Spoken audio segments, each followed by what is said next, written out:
shapes is here. Holly tones bro Holly to the sub.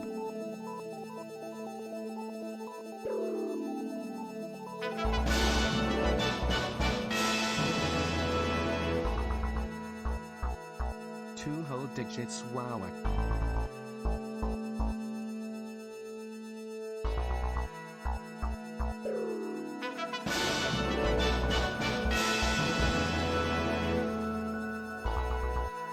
21. Like that card game in casinos. Yu-Gi-Oh!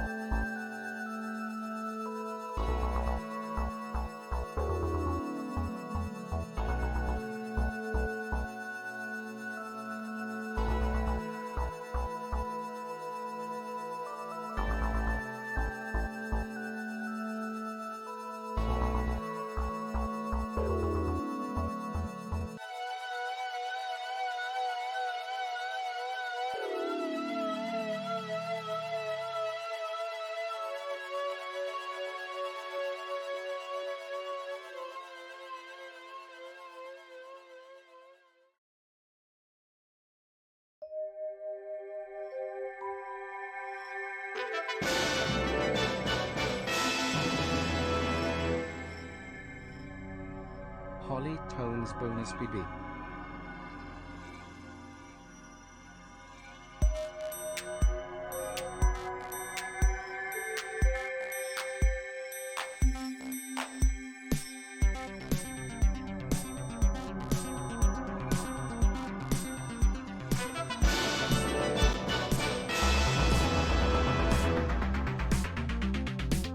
Always eat 3 cheeses. The advice.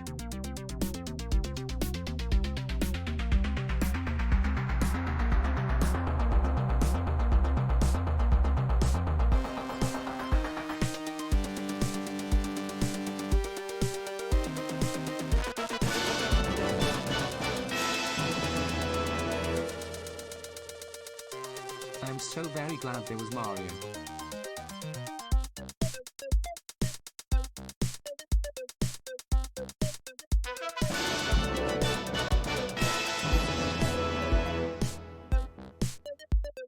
Oh boy, I hope to see some squares arrange themselves into pictures today.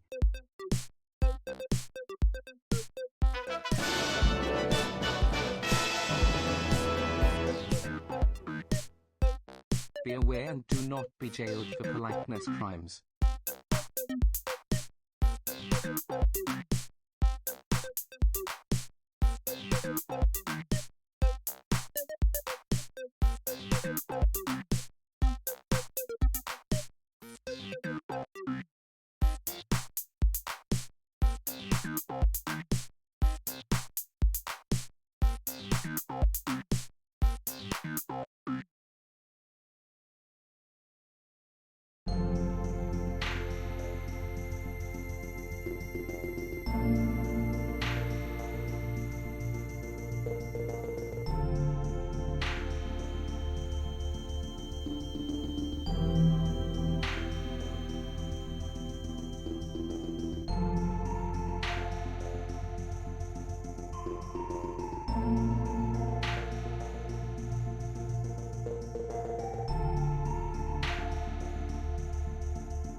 Picross?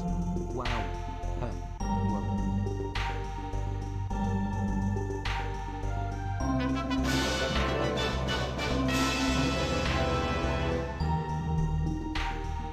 Wow. 13. The whole teens.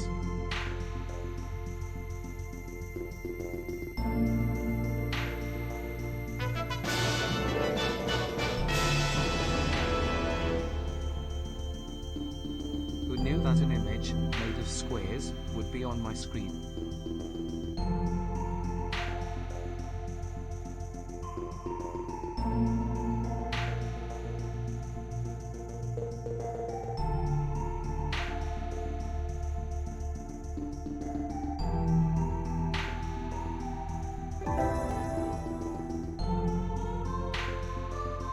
Hi, I hope you enjoy your Picross game. Really cool stream.s.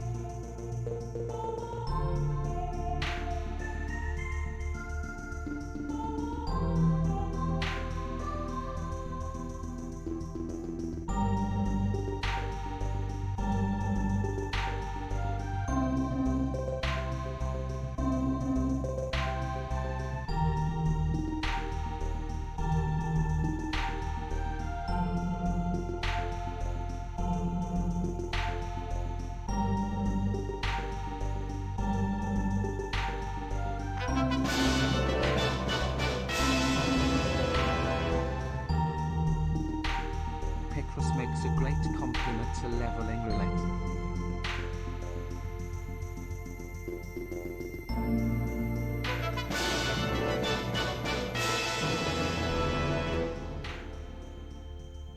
I was thinking about Holly's Picross streams all day. I made this happen with psychic power. S.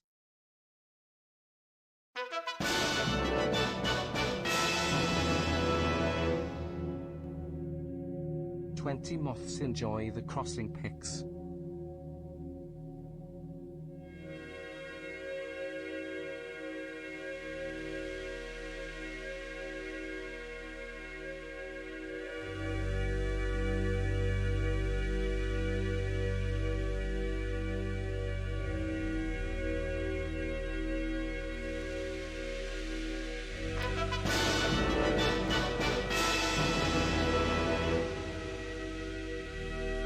Hello everyone. It's Picross Yahoo Whoopee.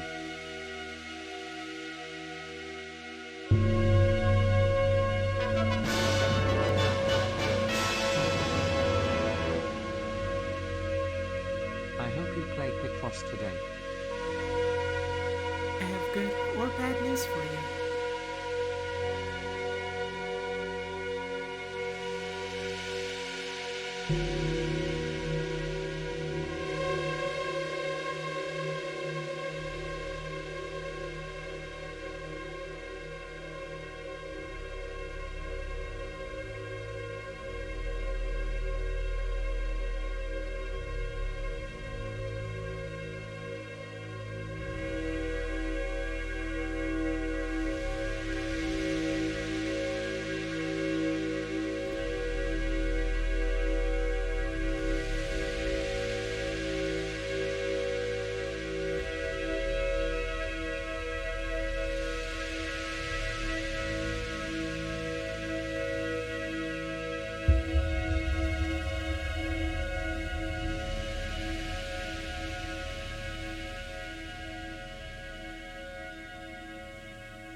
You can pick the Ross, but only he can pick the funny image you will make.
Picross.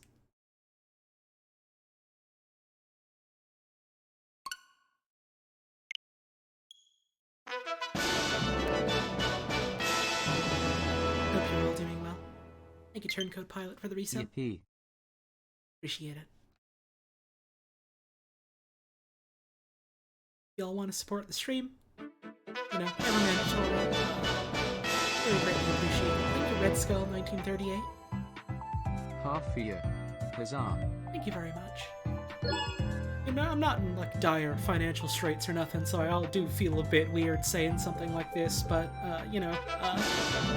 haven't streamed in a bit, and still gotta pay for food and pay bills and stuff. If I'm watching from the second row of a car, is it considered back seating? Yes.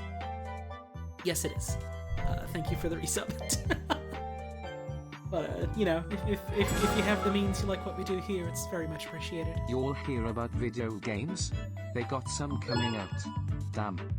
Is that true? It's messed up. Thank you, best friend Mothman, for that tip. I appreciate that. I saw a little bit of the Nintendo Direct. Water. Oh, that's a big sand. Thank you very much.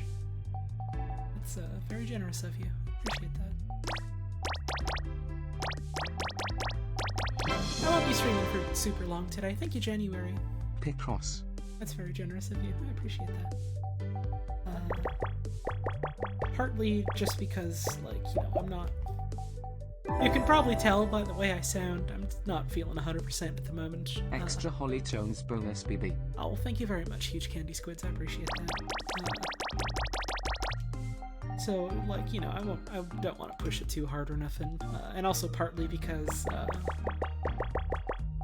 gonna be watching a movie with some friends tonight. We're gonna be watching Porco Rosso, which I haven't seen in a very long time, so I'm looking forward to that.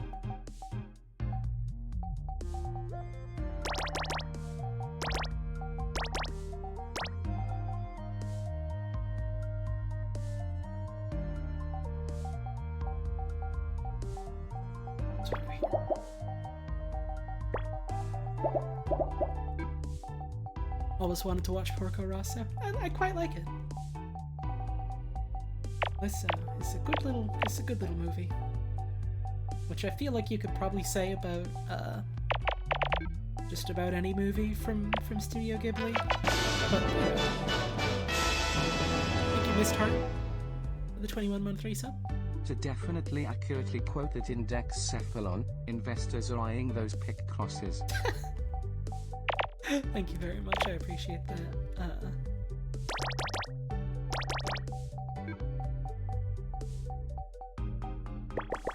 we go. These are 3. There we go. So this is our 6.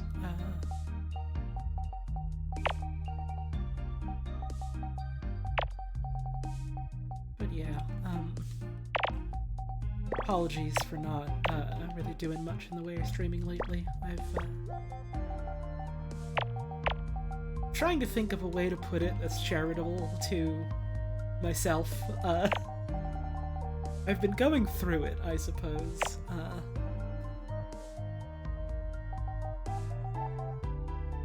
And not really necessarily because of any one specific event or anything in my life like that. I think I'm just my brain has just decided it's time to be puttering on fumes, depression-wise, unfortunately.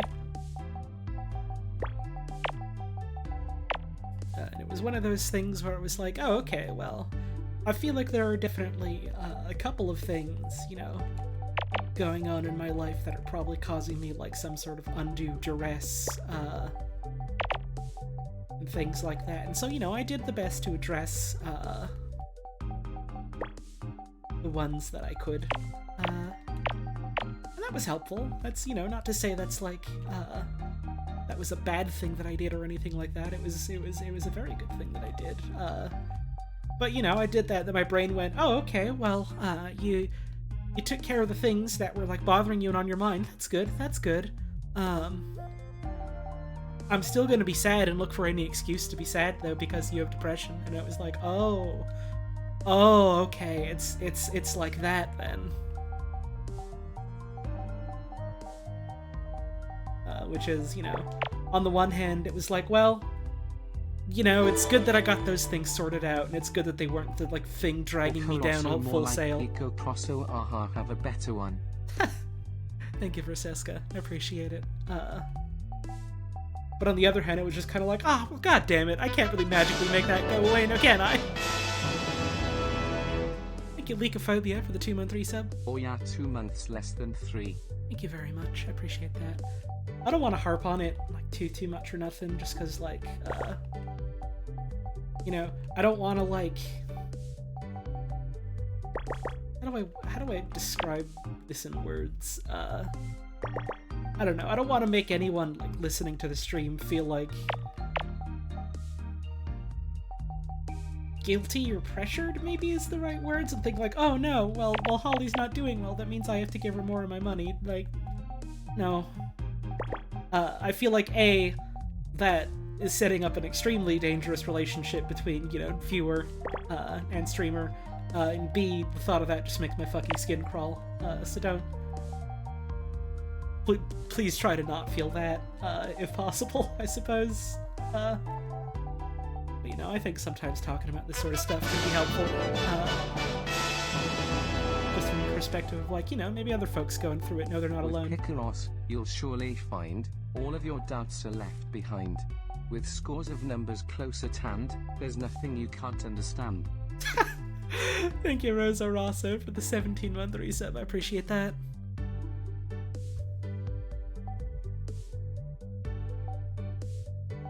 Thoughts on mouthful mode? First of all, thank you, Swift12, for the 17-month resub. Chair made of bees. Really fucked up if you think on it. That's not a good thing for bees or chairs, so I think they should fix that. Right now. Thank you. Kansas just got gayer. For your service and for your resub. Porco Rosso is a film written and directed by. Good to know. I'm learning so much. Thank you very much. I appreciate that.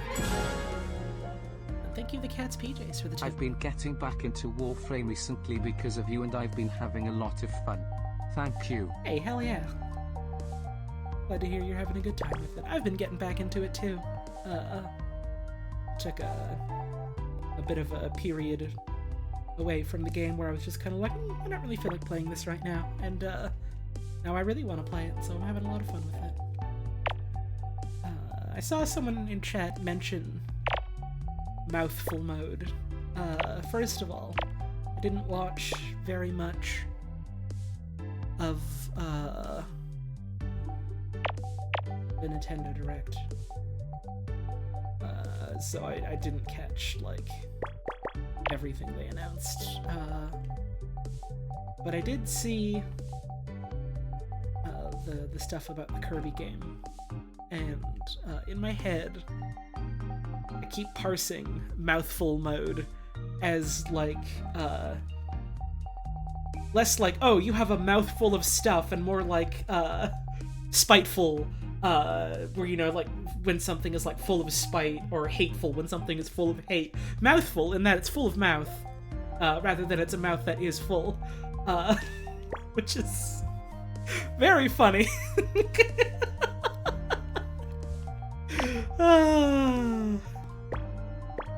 I don't think I'm ever gonna stop, like, parsing it that way in my brain. In the same way that, you know, Dying Light 2, who's like, I guess subtitle's the right word for it, is Stay Human, but it's not like Dying Light 2 dash Stay Human, or Dying Light 2 : Stay Human, or anything like that. It's just all, like, one go, no break. Dying Light 2 Stay Human. And I always imagine it as someone just being like, I'm dying to stay human! Light. Which is, equal parts very funny and nauseating. So...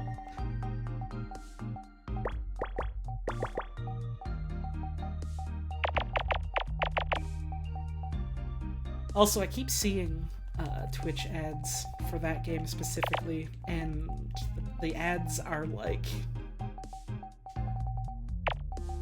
They have weird, like, audio balance and audio cutting in it, where there's, like, one version where some dude is talking about, I guess, the settlement that the game takes place in. I know nothing about Dying Light. I don't know if it's a game or a series I'm ever gonna play. Anyways, he's like, "Welcome to paradise." And then there's another version that I see and hear sometimes where it's, "Welcome to paradise." And I don't really understand why they did that. It doesn't sound good.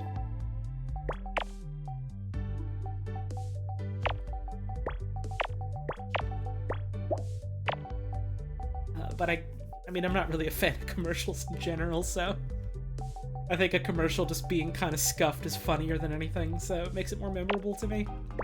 Maybe that was what they were going for. Or maybe I'm just thinking too much about this. You sons of guns who made Dying Light, you've got me to think about your goddamn video game, even though I'm not going to play it, probably. So I guess you came out the winners here.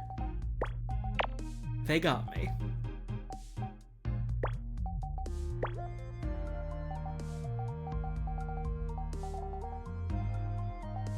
You sprained a muscle in your jaw this morning because you yawned too hard. Oh no, I've had that happen before. That's never fun.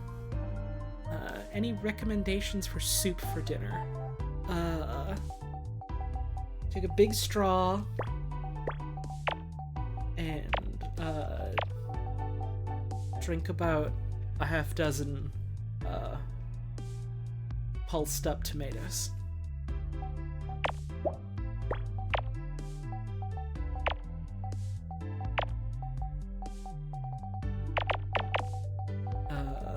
Maybe put a bit of cumin in there.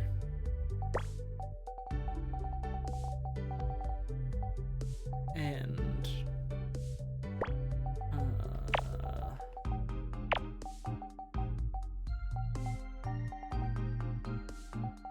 maybe a bottle of whiskey, if you're of age. Not in the tomatoes, just to accompany it. That's my bad meal idea. I hope you hate it. Check this out, I can make TTS say anything.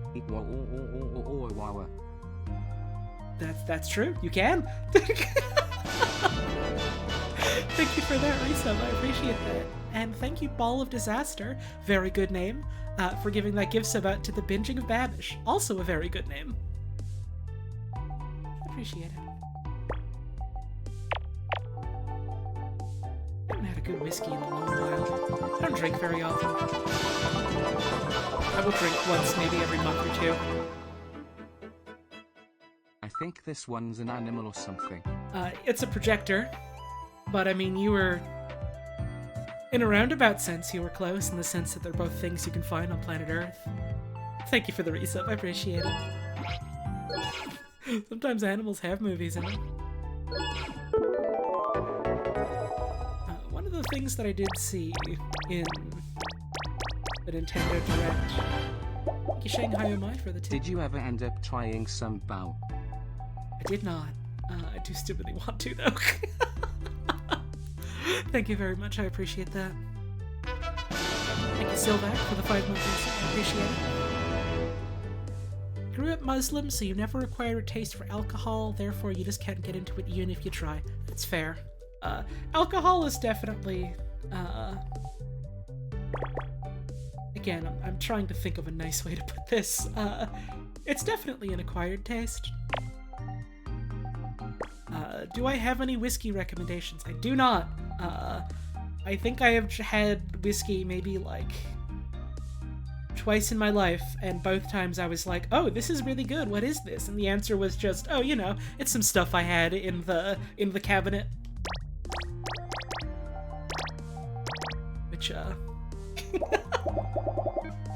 you know, not terribly helpful as far as, you know, telling other people about what it was or remembering what it was so I could try it myself some point.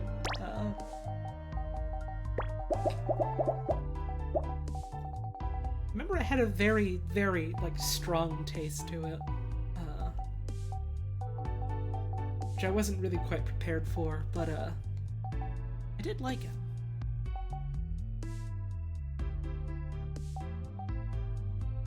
there were like years where I couldn't really stand the taste of a lot of alcohols unless it was like super super sweet. Maybe that's just kind of a thing that happens, you know, with age as your palate changes and you grow to appreciate different types of tastes. I got myself a little. I didn't get it for myself; it was a gift. But I got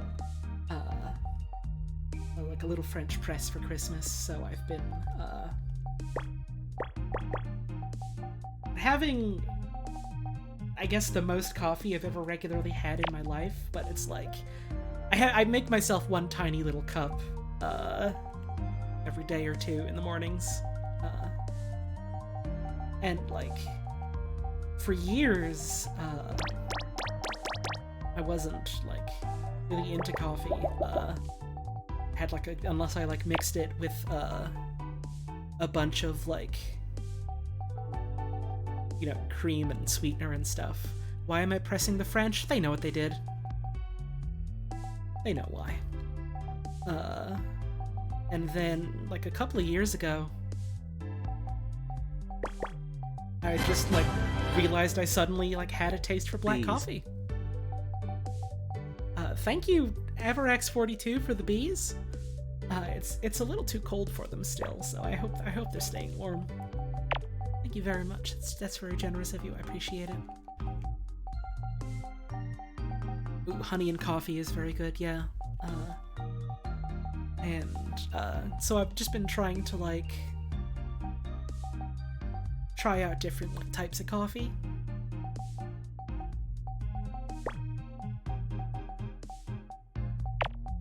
My sister got a bunch of different types of beans for the house, for the family for Christmas. And so I've been enjoying those.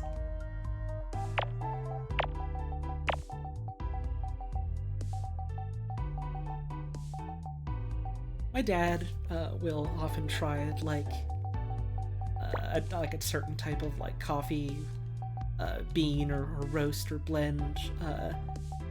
He'll like give it a try for like a day or two and be like, yeah, it's okay. And then just go back to drinking the stuff he normally drinks. So I'm just kind of like, well, okay, more for me. I found I really like coffees that have a more like... I'm not very good at like identifying like specific flavor notes in coffees or anything like that, or in a lot of drinks in general. Much as I'd like to be, it's not something I have super developed.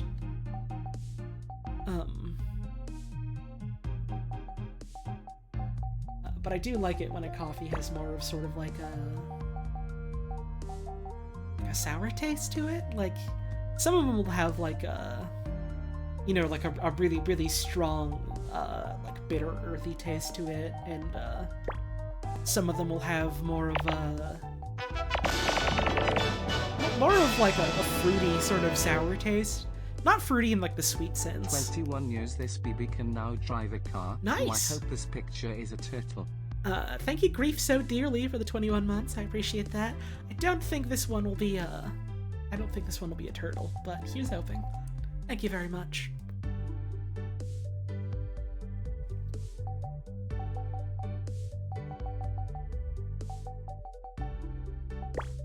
But I think there's a lot of different and there's a lot of different types of coffee out there, so I mean there's a lot of different tastes to try. So I like trying new stuff in that regard. I find that's another thing that's sort of come with age, is I really like just like trying more new things. I used to be sort of like a stickler for really only wanting to like eat and drink the same sorts of things. Not so much nowadays. Mario. I like doing new stuff. Thank you, Full Cap, for the 17 months. I appreciate that. Hope you're doing well. Yeah, coffee with more like chocolatey cocoa notes is also very, very good. had one the other day that had like a very sort of cocoa-y taste to it, and I really liked it.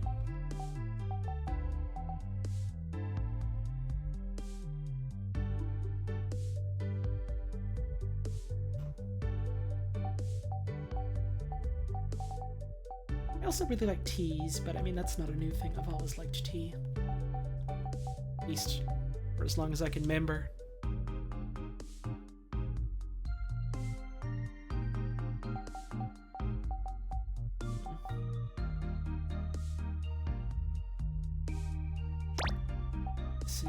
This would be a 1 or a 2, which means this one would have to go here. This is our 1. This goes hereabouts.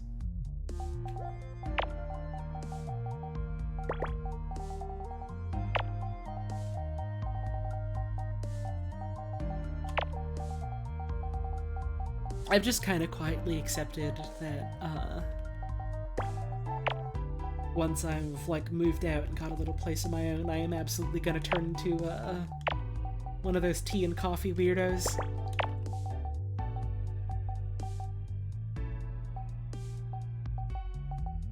I'm okay with that.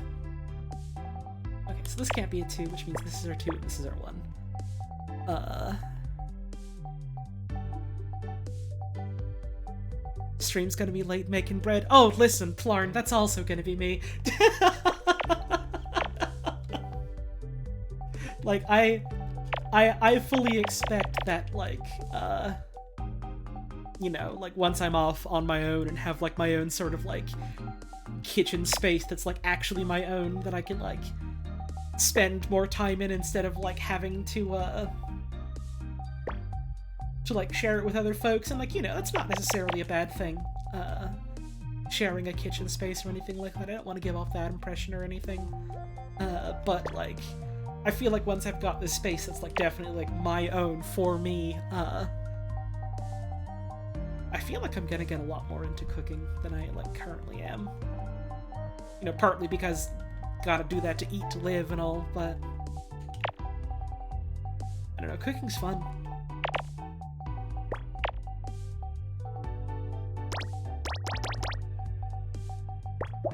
I like baking a lot.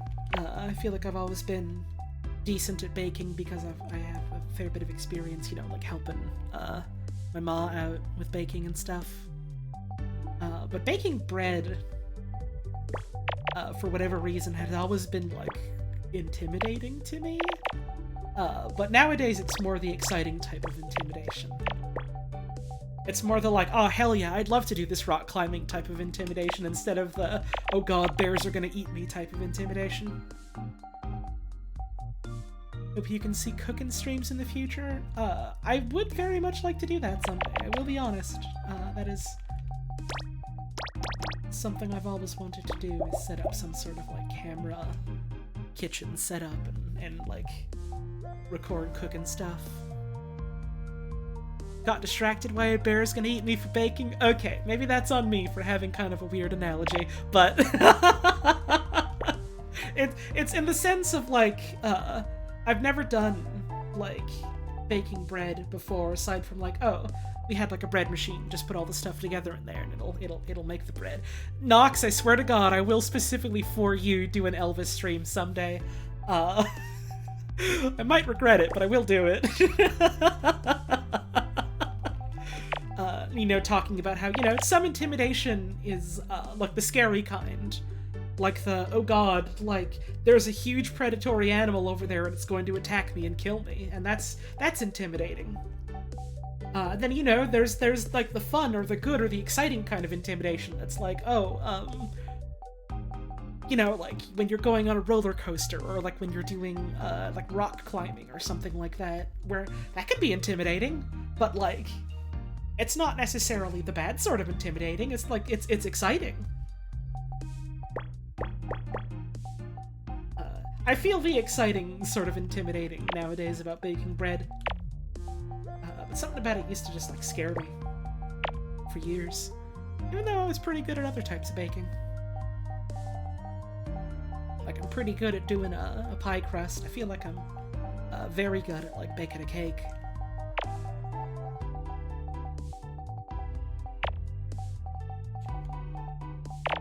to learn how to do croissants someday. Just because there's this one really nice French bakery not too far from my parents' house. And they do some really, really nice croissants. And I know I'm gonna miss that when I move out. So... Oh yeah, they're like a ton of effort to do. Ridiculous amount of work, which is why most of the time I'm just happy to go to that little bakery and be like, hey, here's some money for your delicious croissants that you've made. Thank you very much for all your hard work. I'm just going to eat them now.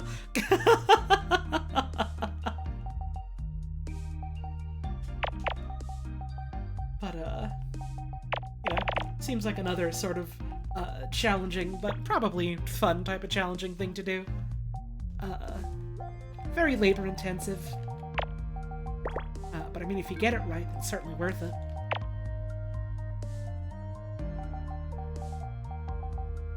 That's how you feel about Babka? What's Babka? I think I've definitely heard that name before, but it doesn't like ring any bells as to what it is in my head.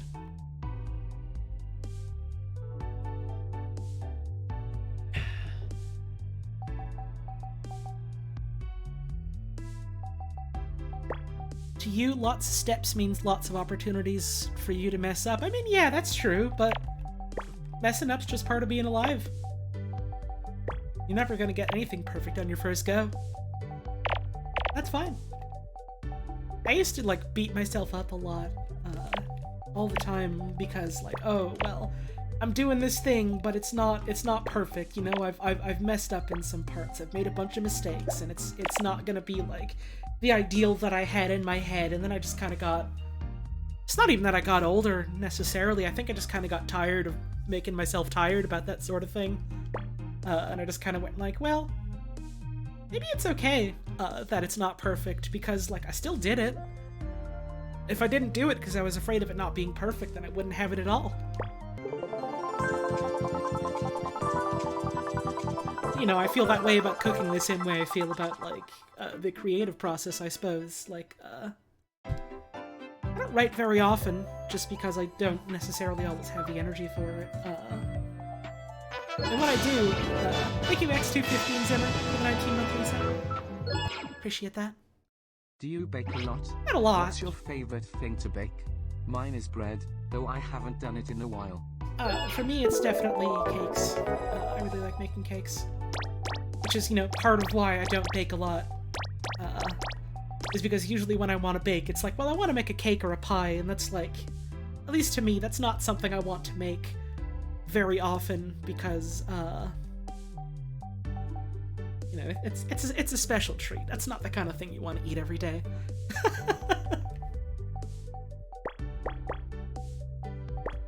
But yeah, like, whenever I'm, like, writing something, whenever it ends up happening, I'll, like, have it, ostensibly done and sitting out in front of me, and, you know, like, sometimes I'll want to,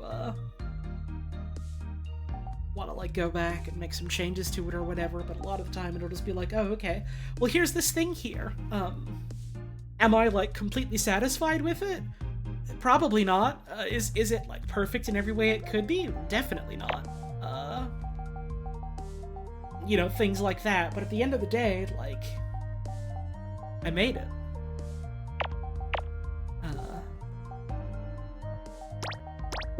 And the alternative would be, well, I didn't make it at all, and then it wouldn't exist, and it wouldn't be, in the world in whatever capacity it would have, and the world would be lesser for that. I don't know, I think there's just something beautiful about making stuff, even if it's not necessarily perfect.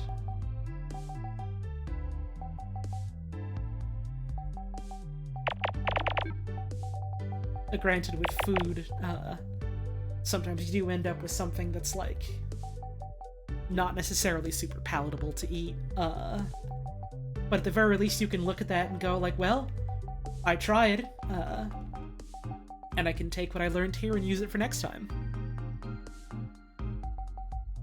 That's valuable. When your girlfriend told you you could make donuts at home, you'd never thought about that, you lost your mind. Yeah, donuts are very much a sort of wait. That you can make that. That's food. You can make that at home. I definitely feel that. There's a couple of foods. Of course, now that I'm trying to think of it, like offhand, I can't think of any specific examples other than that, but definitely does, for whatever reason, feel like that sort of like, I don't know, some foods have a like, this definitely isn't the right word I want to use, but it's the only one coming to mind right now. Some of them have like a mysticism to them where it's like, wait, I never considered I could just try making this myself. Hi Holly, I had an interview today and it went super well and I might get to work with babies and I love kid. I hope you are well and that your day is full of smiles. Hey, hell yeah. I'm happy to hear that. I hope that ends up working out for you. Thank you very much for the 9-month resub. I appreciate that. My day was, it wasn't awful, I suppose. Again, I'm still very much fighting off a pretty bad depressive episode, so it is what it is, but you know, compared to some of the days I've had recently, it wasn't all that bad. I felt up to streaming today. I got to do a little bit of video games with some folks this morning in my Warframe clan. I felt up to like doing a little bit of a workout and going outside for a little bit.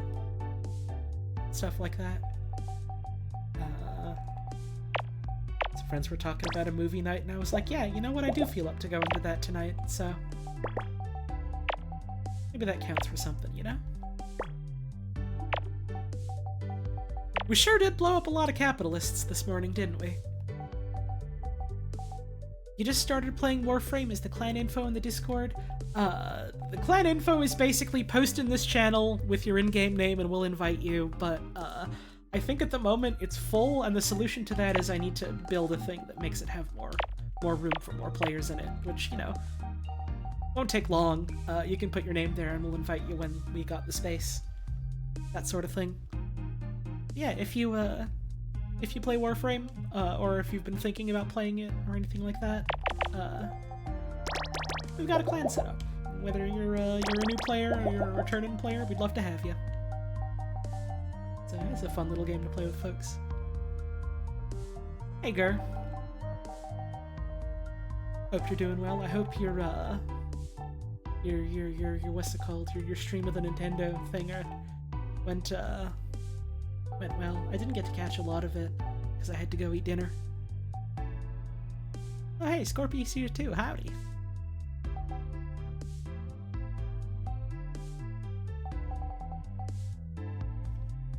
A drink.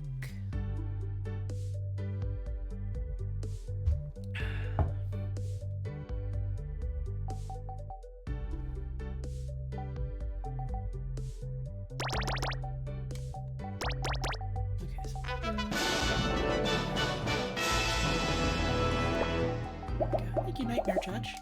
I'm glad you've been taking the time you need to rest. That's more important than any stream. And thank you for blowing up the capitalists. Thank you, I appreciate that. You know, whenever I talk about not being able to stream a lot for whatever reason, I usually follow it up with like some sort of like, oh, sorry about this, or thanks for your patience, and like, I worry that comes off as like, oh god, the audience is not going to understand, they're gonna eat me alive or whatever, and like, no, that's not how it is. Like, y'all have shown that like 99% of you are like very much, you know, like understanding and supportive of that. So it's less like, oh yeah, I have to tell this to other people for their sake, and more just like, well, you know, I wanted to do it. I'm disappointed, even though I'm doing the right thing for myself. It's like, you know, I was looking forward to doing this sort of thing.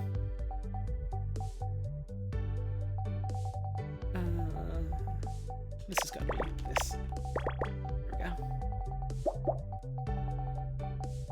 This is our official RTVS meeting. Will we be discussing the power of Joe Louis? I haven't had a fucking Joe Louis in a long time. My god, that's weird to think about.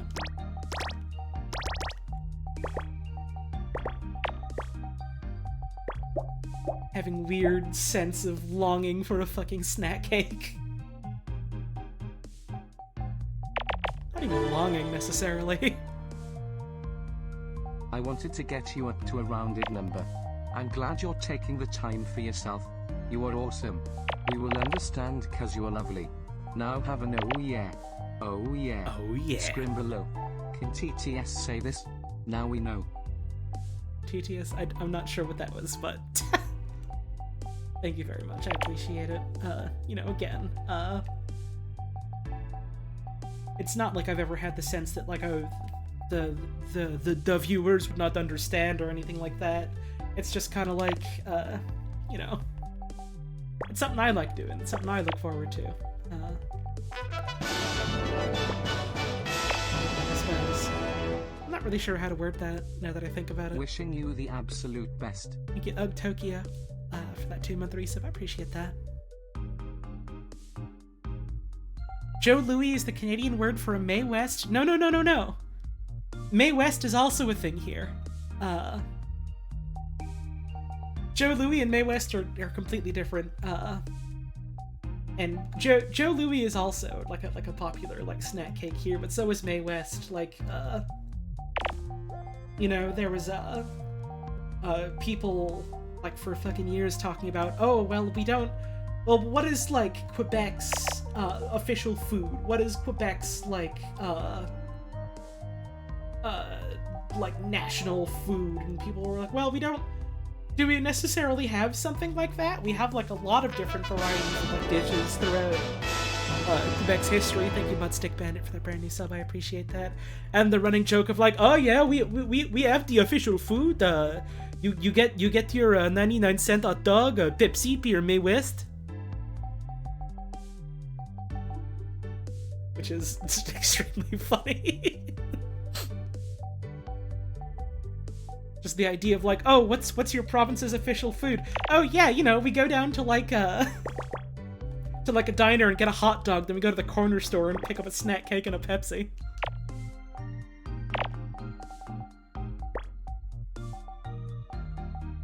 And I mean, it's not entirely wrong. People love that shit here.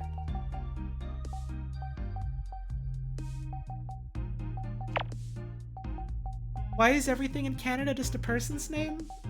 Curse from thousands of years ago. I almost said a hog. A hag did it. Like Tim Horton? I mean, Tim Hortons is named after a hockey player. It's named after the dude who was named Tim Horton.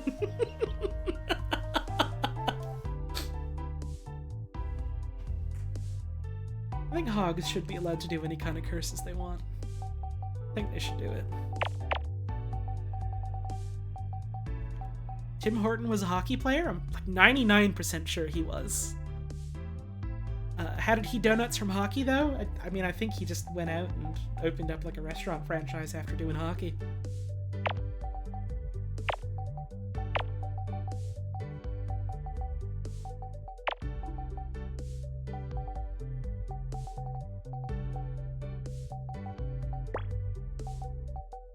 So we're eating pieces of Tim?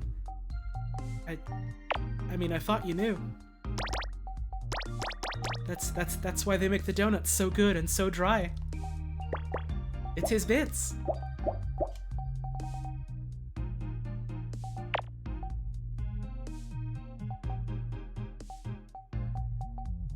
It's like a Jesus type situation, but if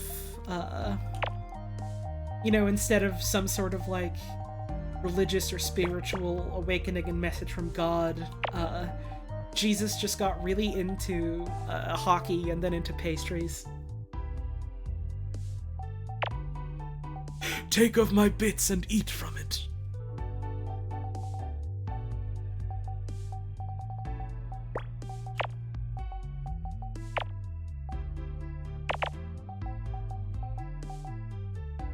Oh shit, I can't put a 4 here. Wait, no, this isn't supposed to be crossed out at all. Wait, but I think I did something wrong here.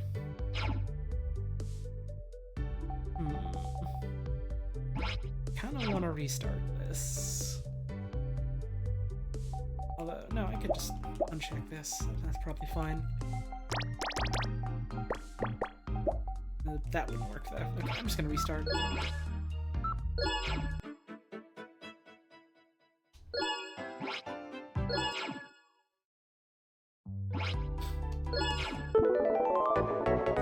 Is Jesus okay with people eating him? Has anyone asked? I mean... Listen, I haven't kept up super well with the Christian lore. But I think he's dead, so... I don't think there's much asking you can do of him.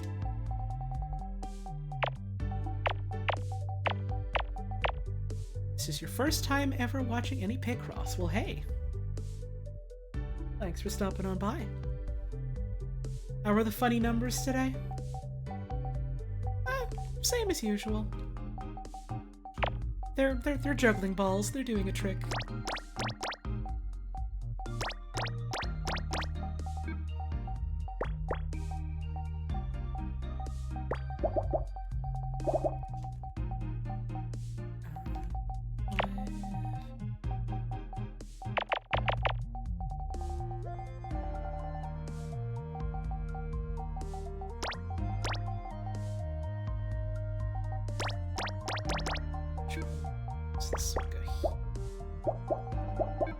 There's no way this is a 5.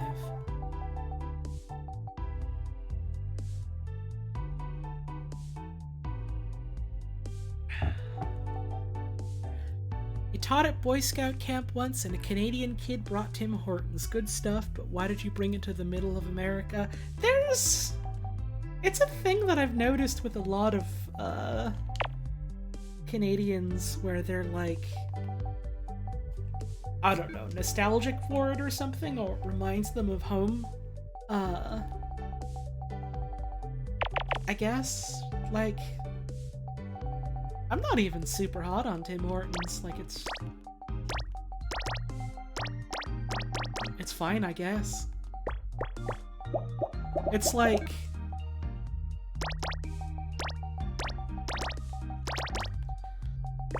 have you ever been on, like, a trip somewhere?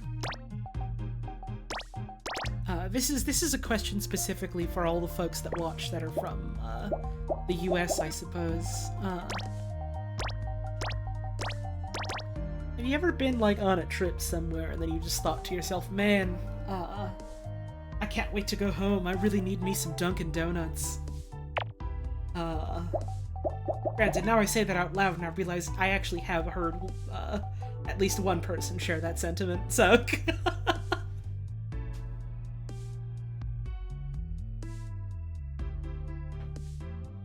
You never trifled with that? I don't know why that's the funniest way of someone talking about Dunkin' Donuts. Well, no, but because Dunkin' Donuts isn't great, I mean, neither is Tim Hortons necessarily. It's like, it's fine. You can go there, you can get some donuts and a coffee or whatever.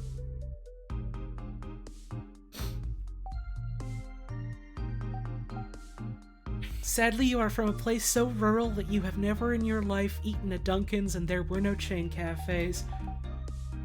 Oh god, okay, Frankie, if you're ever up here, I gotta get you some Tim Hortons, you specifically. Not even because it's necessarily, like, a big deal or anything, just because, like, I feel like you ought to.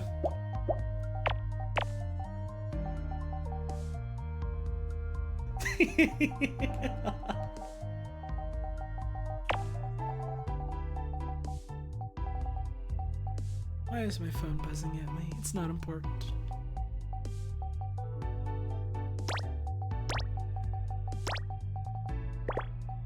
There we go. Lock in our 1 here, so our 4 would have to go here.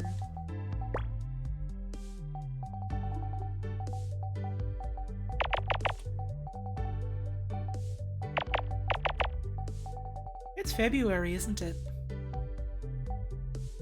That's only sort of settling in now.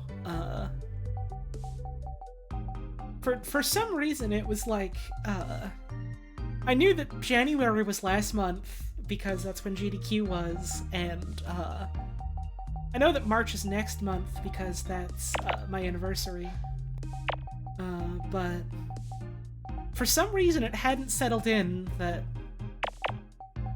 February is now, you know? Which sounds very silly when I say it out loud. I'm starting to realize.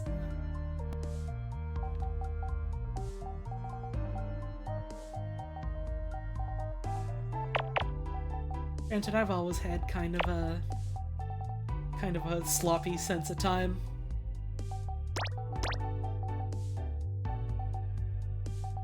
Or 3 would have to go here. Yeah. There we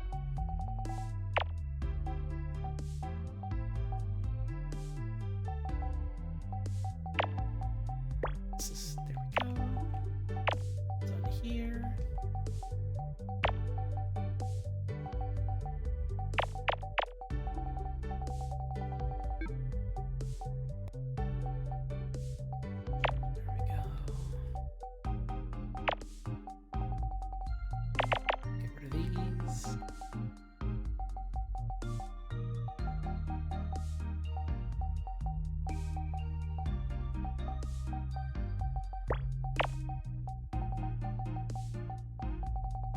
So this would have to be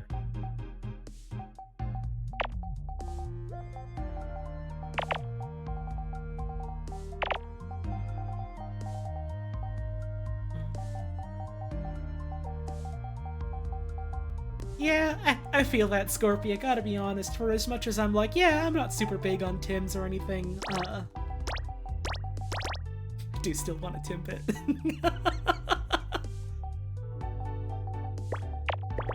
I would still really like one of those little cinnamon Timbits that they do. I think those ones are my favorite.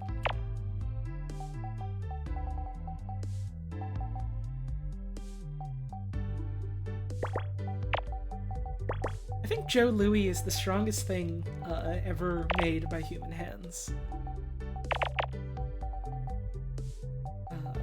And it's literally so special. For all the reasons.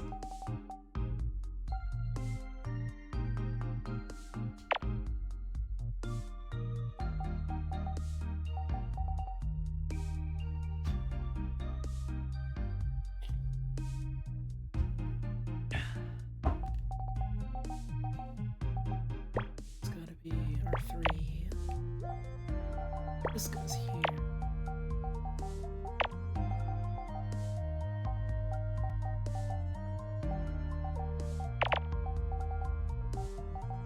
Y'all have cinnamon Timbits? Yeah, it's like a... It's like a cinnamon sugar one. Pretty sure.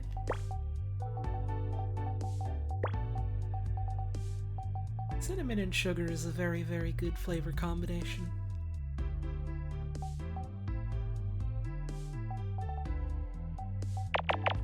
Well, now I'm just thinking about cinnamon.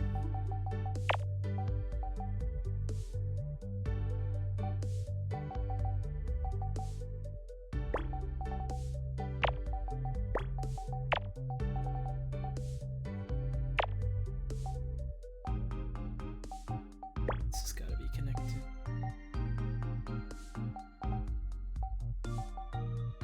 Where's this off? Thank you, dude, snack. I appreciate that. Holy fucking shit. Almost 2 years, it feel like so long, and yet so short. Thanks for all the times, all the Picross, and here's to more. Thank you very much, I appreciate that. Get gifted so many Tim cards during the holidays, but don't drink coffee, and never go there enough to use them, so you have a pile of gift cards from the last 2 Christmases. Ah, jeez.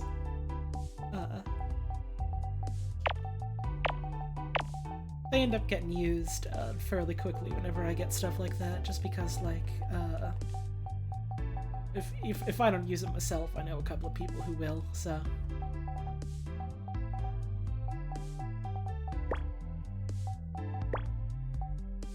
R2...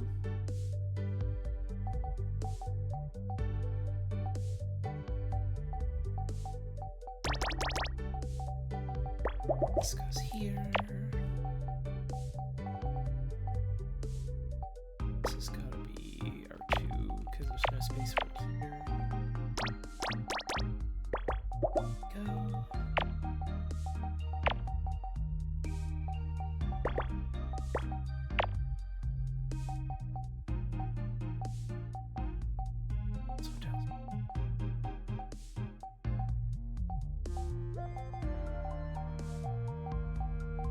The sausage breakfast sandwiches are a trashy comfort food for you. Yeah, I feel that.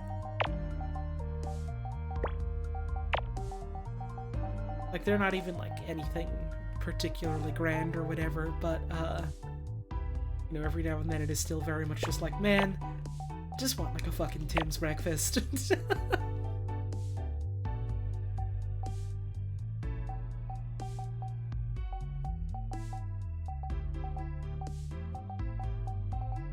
Which I guess is, maybe part of the whole, why Canadians sometimes are the way they are about, Tim Hortons specifically as a chain.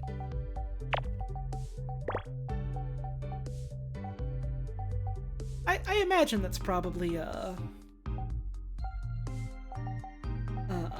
similar sentiment in a lot of places around the world.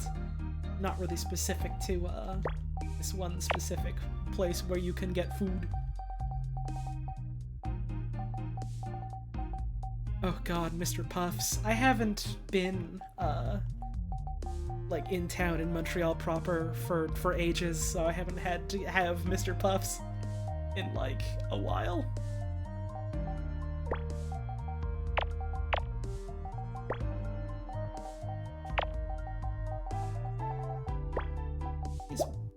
This will go here.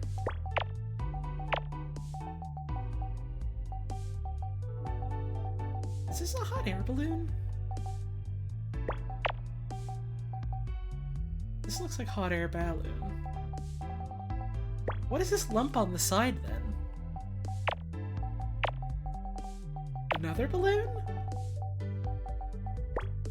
Is that allowed? Can they just have multiple balloons? Is this okay? Does anyone know if that's okay? Like, won't they try and attack each other? Won't they bite each other?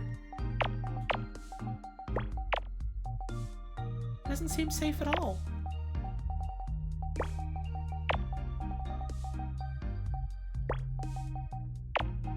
Online with us right now is Dr. Balloons to tell us more.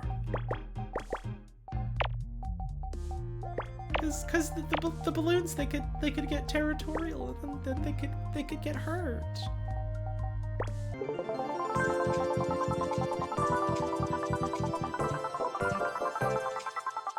Hot air balloon.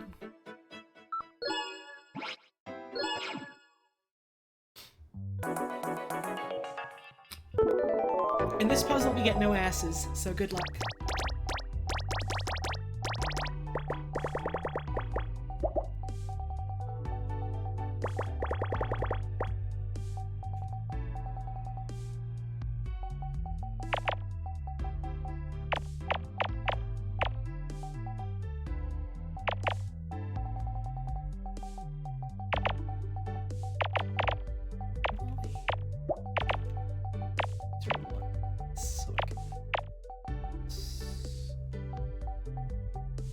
Could be the 2 or the 1, we're not sure.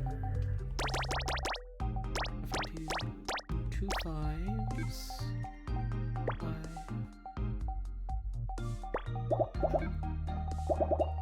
Okay, this is 2 down here, which means it can go up or down. 5 can't be here, which means this has to be crossed out.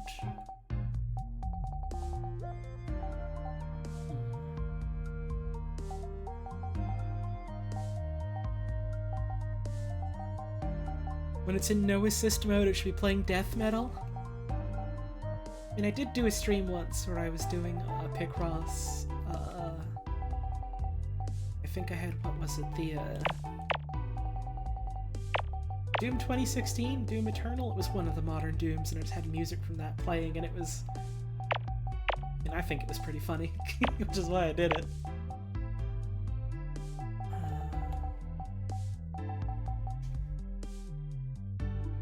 Where's eels? Oh, I have bad news about eels. Eels are gone. No more eels.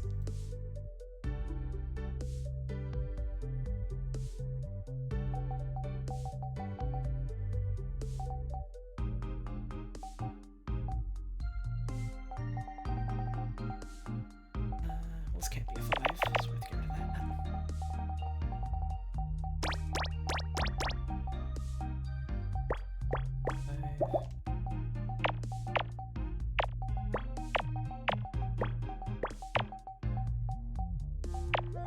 These are 2, so another one goes here, another one goes here, another one goes here. Nice. Here's a 2, here's another 2, here's a 2, here's a 2, this is a 2. There we go. Not bad, not bad.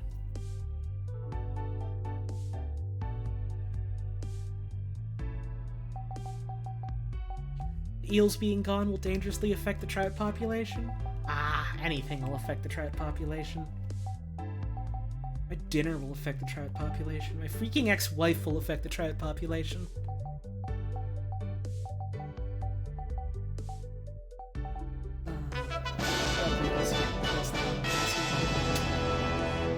Think you're not a real fish for the 8 months? Eels? Well, if you insist. Thank you very much, I appreciate that. Let's see if we do one here. 2, 2, 2, 2, 4, 1, 2, 3.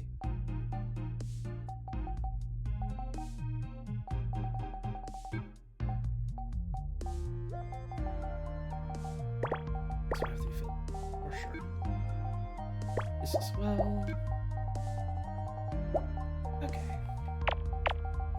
Get this in, cross that out. Here's a 2 here, so this is crossed out. Here's a 2 here. Here as well. This can't be anything. Hey, look at this.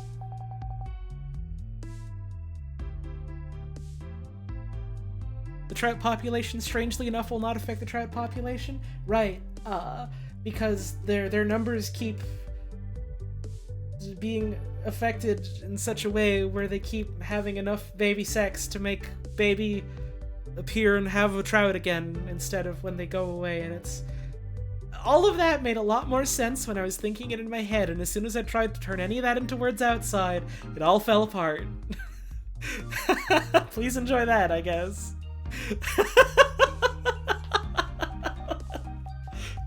I'm not even gonna try and explain, because I'm thinking about it now, and I'm like, what did I mean by any of that? What did she mean by this?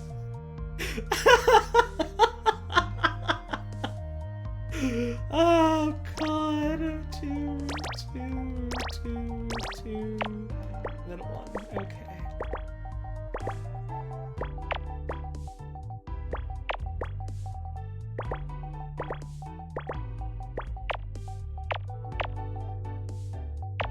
Here's these, here's these.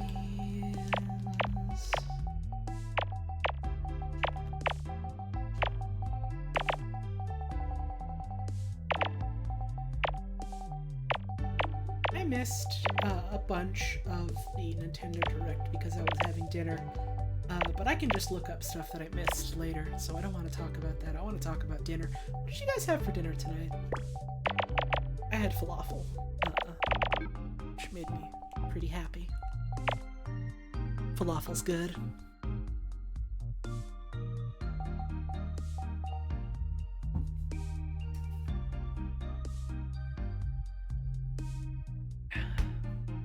I'm seeing a lot of good answers. You had 2 salty what do you mean 2 salty stuffing? Like you just had stuffing?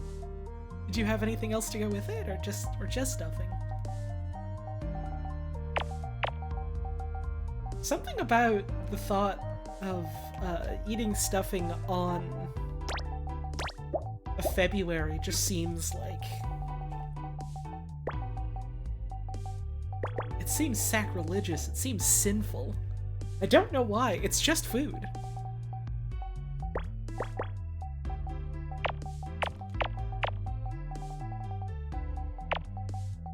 It's like, my god, you can do that?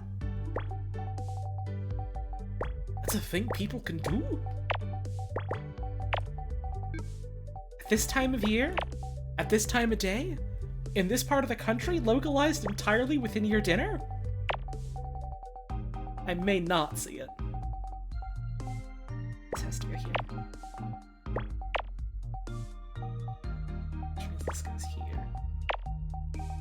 This goes here. This has to go here. This would go here. I can't cross this out necessarily. Oh, yes, I can. And this is done.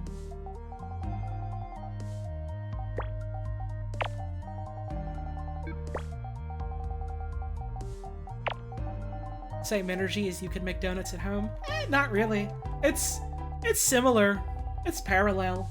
But I think the distinction between them is meaningful enough in my own head. What is this? Ah.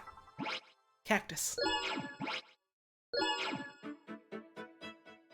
It's less like, oh wait, you can make this at home, and more, wait, you can make this any time of year?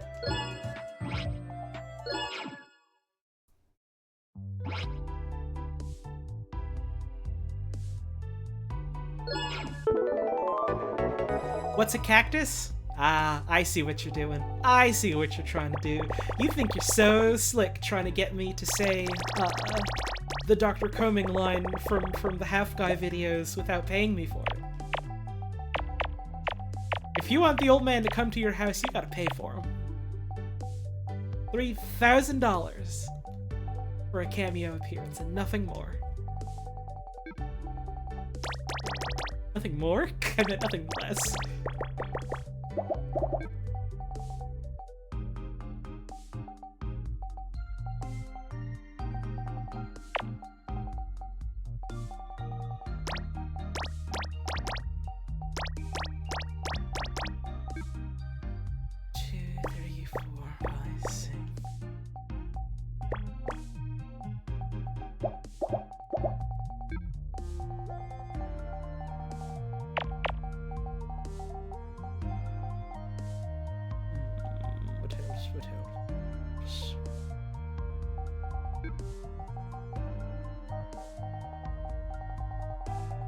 You're lost? Someone in chat, please tell you what a cactus has to do with Half-Life.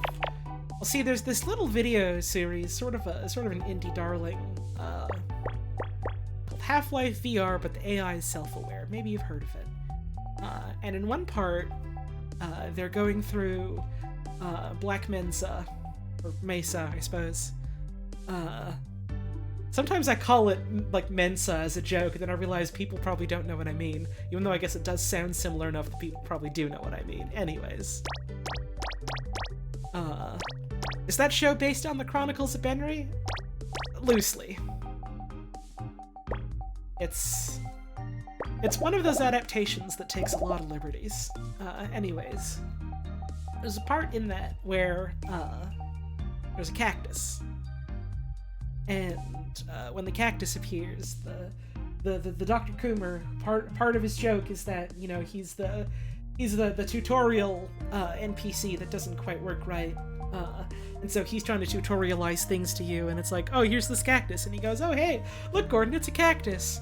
And then he starts describing in detail what a cactus is, because his voice actress went and looked up what cactus was on Wikipedia, because she thought it would be very funny to just make a sudden stop to the gameplay and start talking about cacti.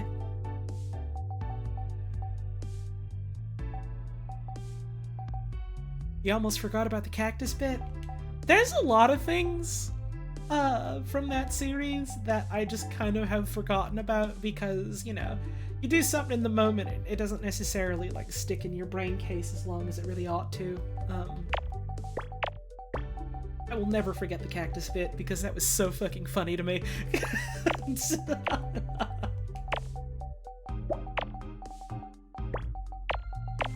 I don't know why, just in the middle of the fucking, like, helicopter firefight zone, just being like, oh shit, it's time to learn about cacti.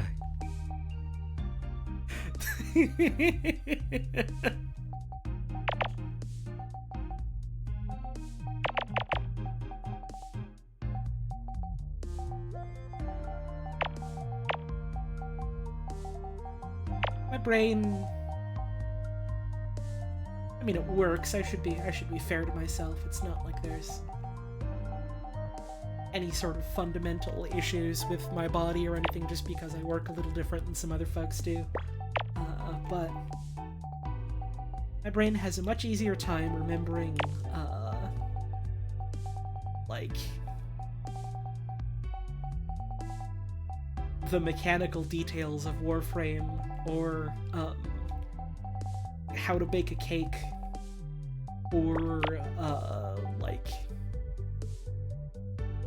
the details about, like, one specific bit of, computer hardware, and then it has a lot of trouble remembering stuff that's, you know, largely more important in day-to-day life, like, what's my phone number? What's my friend's phone number? What's anyone's address? How do I get to this place? Oh god, did I leave the oven on?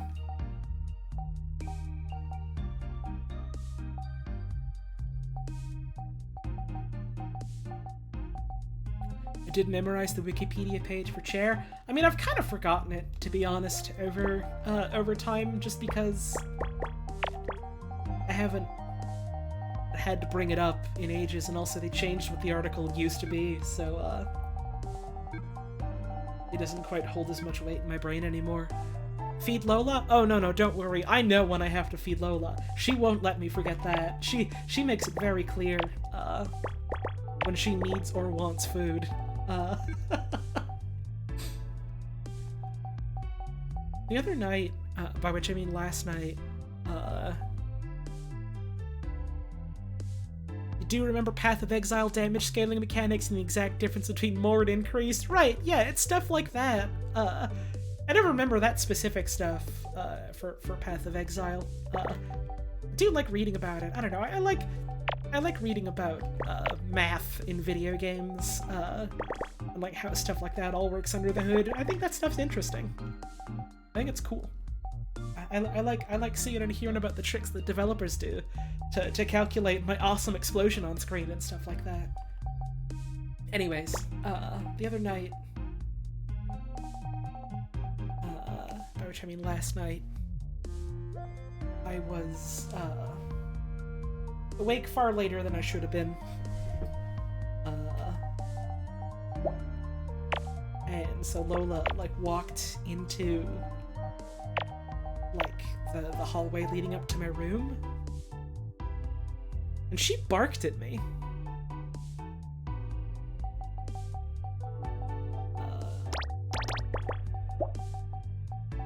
Not even, like, did a loud meow, but she, like, barked at me, like, "Rah!" And I was like, oh my god? And then I looked over at her, and then she did a huge, big, long meow at me. She was very mad at me. At least I'm assuming she's mad. I'm projecting a little bit here, as, you know, cat owners tend to do with their cats. I'm sure that's a thing that a lot of pet owners can relate to, but it felt kind of like,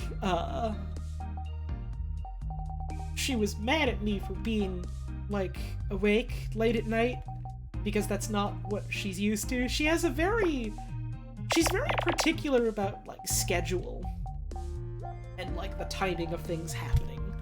And if things don't match up with what she's used to, she's very upset about that.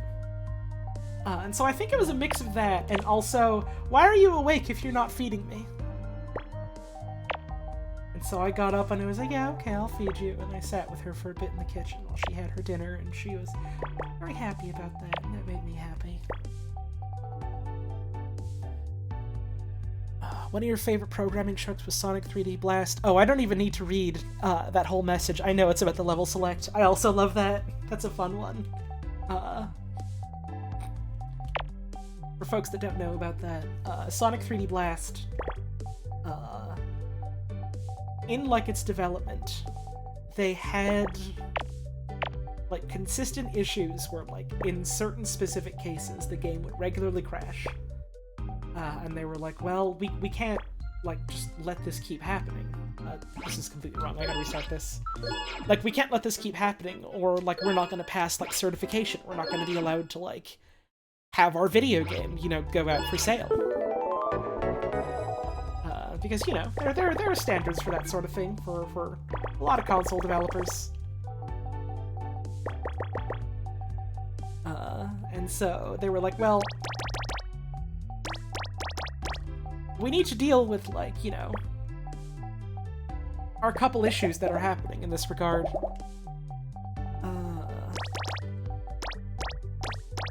But they were apparently having, like, a really difficult time pinning down exactly why, like, some of these specific issues were happening.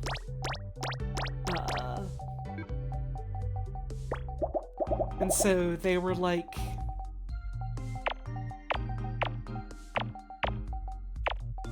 freaking out, because it's like, oh, okay, well, you know, we've got, like, deadlines approaching for this video game. We can't just, like, you know, have it in this state. We won't be able to release it, and then we're gonna, like, lose out on a ton of money. That's bad. That's not good. And then they kind of had the idea of, like, well, what if we don't fix this, like, error because we can't? We can't figure out what this specific issue is, and we don't have the time to hunker down and try and do that.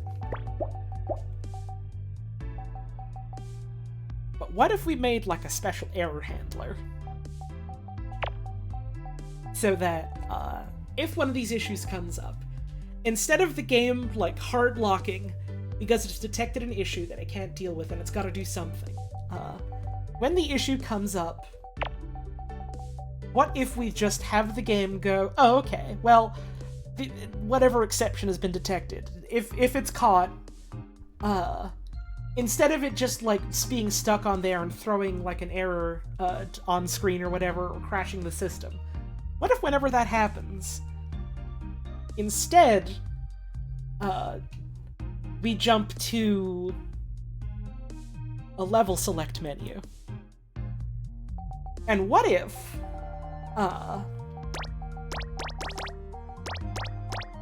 instead of just having it be this sort of weird error handler thing, we have a screen pop up that says, "Congratulations, you've found the secret level select."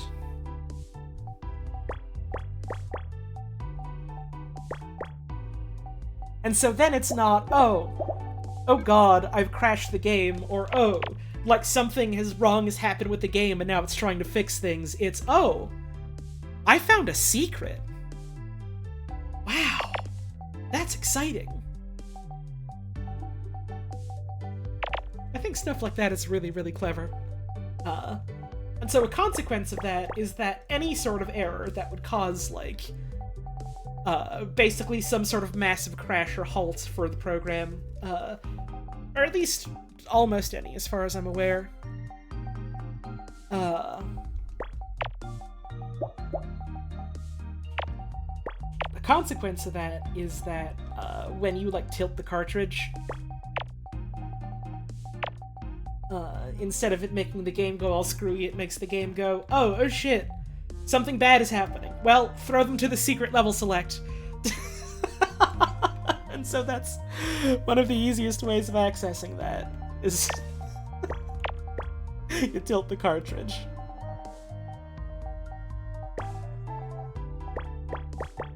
Which is very funny to me.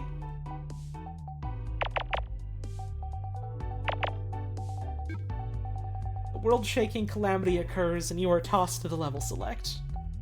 Where would you like to go?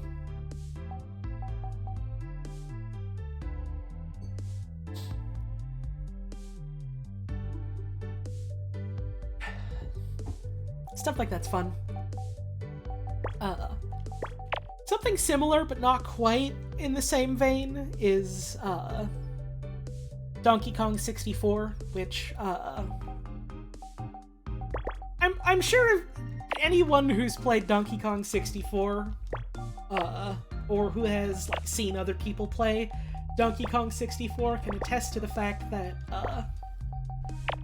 game's got some technical issues. Game's got some performance issues. Mickey Mania on Genesis does something similar to Sonic 3D Blast, where it claims the mouse finds a time warp. A wonderful day to you and everyone tuning in tonight. I love pictures. Oh, thank you, Pixel Android. It's very generous of you. I appreciate that. I hadn't heard about that, Cam Woodstock, but I did hear. I do know about the region locking thing on Mickey Mania, which is really funny. For folks not aware that a lot of old console cartridge games were like region locked, and so would only run on like specific hardware from specific regions. And it would like do a check to see, oh, okay, is this hardware from like the right region? Okay, then the lockout chip detects what it's looking for. In that case, we'll let it play. If not, then we go, oh, okay, well this is only designed for like this one specific region. You can't play this. For Mickey Mania specifically, for whatever reason, I don't remember what the reason was. I don't remember if they've ever come out and said what it was. But anyways, for whatever reason, if you get on that screen where it's like, oh, this can only be played on such and such a system. But if you're emulating it, or if you have like a modded console where you can like flip a switch and like change the region, if that suddenly happens while it's on that screen, it changes the screen to say something like, oh, this console has magically become the right region. And something about that is just very charming to me for whatever reason.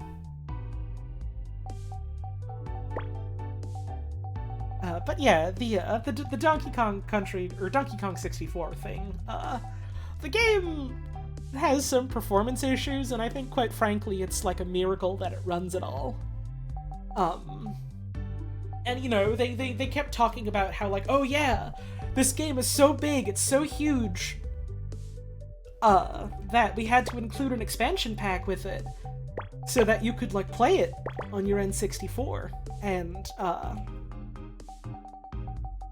I'm pretty sure this is correct. I might be wrong, and if I am, I'm sorry. I'm gaming. And I'm gay. And that's my justification. But, I'm pretty sure that, part of the reason why they had, the expansion pack included for the game is because there was a really, really bad memory leak issue. Where, if you played the game for just some amount of time, not even like a super substantial amount of time, mind you, like, a couple hours, basically, because of this memory leak issue, the console would just run out of RAM, and it would, like, lock up. And so, the game would just hard freeze, the system would hard freeze, and you'd have to reboot it. And try as they might, they could not figure out... It was either they couldn't figure out the exact cause, or they couldn't figure out, like, how to get it to stop fucking doing that. And so they were like, well, we can't have this. We need to release this game for our, like, our holiday release bracket for it. This is like a big moneymaker for us and for Nintendo. This isn't good. And so the idea came up of, well, what if we just include the expansion pack? Can someone explain what a memory leak is? Okay, so let's say you have a program running. Every computer has random access memory or RAM. What you need to know is that's like a block of data, or a block of like storage for data. Thank you, Sylvan Eagle, for that sub. And so what it'll do is a program will go, okay, I need this much data to keep, like, stuff that I need to run the application. And then as it needs, like, stuff to actively run, it'll take bits out of, like, memory, and it'll send them to, like, the processor to start being, like, processed, stuff like that. I'm, like, very much oversimplifying things for the sake of trying to be convenient, but all you need to know is that, like, memory is just, like, here's a block of stuff that the program needs, like, actively running for it to work. And it says, okay, well, I need X amount of storage to work here. A memory leak is more or less when a program starts using up more than that block of memory that it says it needs allotted to it. because, like, you know, maybe a stray process somehow, like, gets loose and starts running and it can't be killed. And so because it keeps going, it keeps, like, saying, well, I need more memory to keep going. And so it keeps grabbing more and more and more. And basically what this does is that it chokes out so much memory that no other program is able to run because there's no more memory to be used to run things. And so it's, you have however many gigs of memory, and if a program just goes like, oh, well, I just need like 1 or 2. But then you have a memory leak, and suddenly it's like, well, I just need 1 or 2 gigs, but also, like, the memory is like, I've forgotten where to put it, so I'll just put it here, or like something keeps running and it keeps like eating a little bit more and a little bit more until suddenly it's like, oh, okay, all 16 gigs on your computer are being completely used up, and either things are very, very slow because it's working with a very, very small amount of whatever's left, or things are at a complete standstill because there's nothing left to be used. And so Donkey Kong 64 had that issue. Thank you, Other Child, for the 19 months. I appreciate that. Mickey's motherboard melter. Mickey's motherboard melter. Thank you. I appreciate that.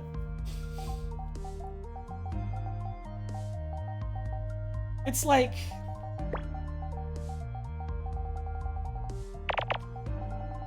I'm trying to think of a good analogy to explain it, but I guess sort of like, imagine if you had, I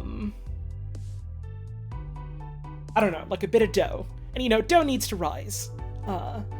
And you go, oh, okay, well, I only need, like, such and such size of a bowl. But you get a bowl that's too small. DK64 or some memory tricks. And then, thank you, Roxas, for the 20-month resub, I appreciate that. And then, you know, dough rises, it expands, it just kind of makes a fucking mess everywhere because you chose the wrong bowl size. That's not a completely perfect analogy, now that I think about it, but whatever, it doesn't matter. Anyways, it's... You got memory blocked out, and for whatever reason, your program starts using more than that, and it keeps using more than that, until the point where there's, like, little to no memory left, and so the system can't do normal system processes. So DK64 had that issue, where... Oh, fucking leak, I just noticed. That's very appropriate, isn't it? DK64 had a memory leak problem, where as it kept running, like, whatever processes the game had running kept, like, either needing more and more memory, or kept, like, accidentally, like, grabbing more and more blocks of memory. And that's bad. Because if one part of your program is suddenly hogging all of the memory, other parts of your program can't do, you know, the processing and the calculations they need, and other parts of the system can't do what they need. You keep asking all your coworkers for pens because you keep forgetting about the drawer where you put them until nobody can do any work. That's a very good analogy, thank you. That's perfect. Or at least perfect enough. So DK64 had that issue where there was like massive memory leak issues where if you basically played the game for like an hour or a couple hours or something like that, and they were like, well shit, this is bad, this isn't gonna pass cert, we need some way to like deal with this. And so it turned out their solution in the end was not, okay, let's address the issue. And that's not to say, like, oh, it's because they were lazy or whatever. I can't stand when people say stuff like that. A lot of video game programming in general is like, my god, it's a miracle that anything fucking ever works or is released. So I don't want to come off as being like, oh, well, yeah, it's just because the programmers were bad or whatever. I'm sure they worked their fucking asses off trying to actually fix the root of the issue, but for whatever reason, they couldn't. And so they were like, oh, okay, well, how do we deal with this? And their solution was, okay, well, we clearly don't have the time or resources to figure out why this is happening and how to make it not happen. What if it simply just wasn't happening anymore because we gave the console more memory? And so DK64 was released with the Nintendo 64 expansion pack.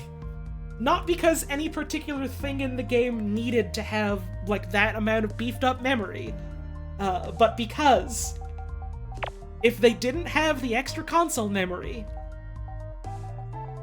the system would crash after some amount of play. They essentially downloaded more RAM. Yeah. What if we simply just had more RAM? And that's great.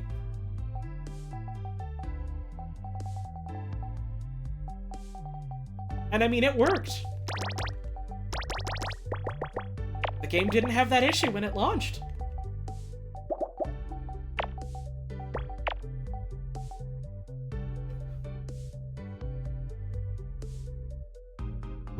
Your dad's been programming for 25 years, and sometimes he tries to explain things spread across his 3 monitors, and it sounds so unbelievably complicated. Mad respect to people who do code. Yeah, programming itself, like, is already fairly complex and, like, challenging, just in, like, you know, the context of, like, an enterprise application, or the context of web development, or something like that. I feel like video games can be especially difficult in that respect, because it's not just like, okay, well, you know, you're applying, you know, the sort of, normal programming logic to, you know, like, solve, calculation issues or whatever. You're doing that to simulate some kind of world or space.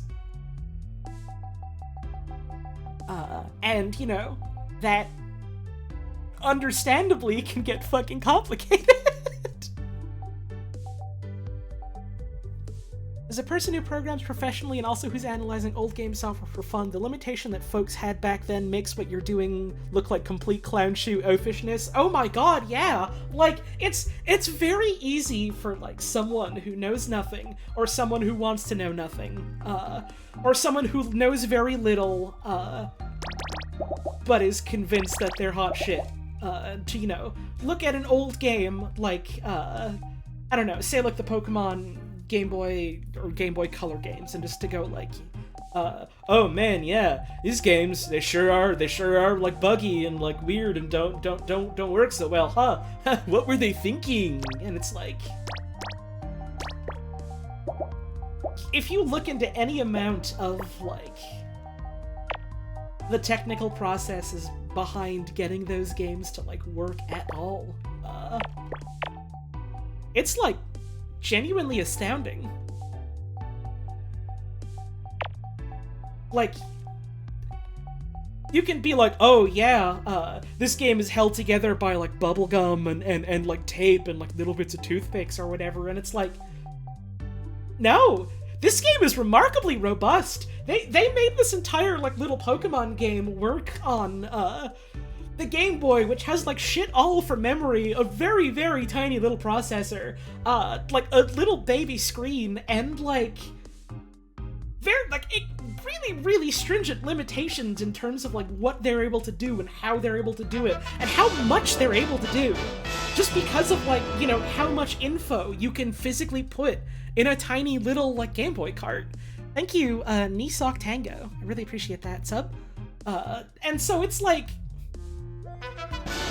thank you, Clown Dream, for the 6-month reset as well. I guess I'll keep talking about this once the sub notification is done. Hi Holly. I hope you're doing well tonight. Thank you. I got some really cool and exciting news today, so I'm sending those good vibes your way. Hey, hell Wow. yeah, congrats. You'll love to hear it. Thank you very much for the resub, I appreciate that. And it's like, I don't know, I'm trying to think about how specifically to word like the thoughts I'm having right now, and that's something I always kind of struggle with. Oh, shit, thank you Nisok Tango for those gift subs. Sorry, generous, I appreciate that. And it's like,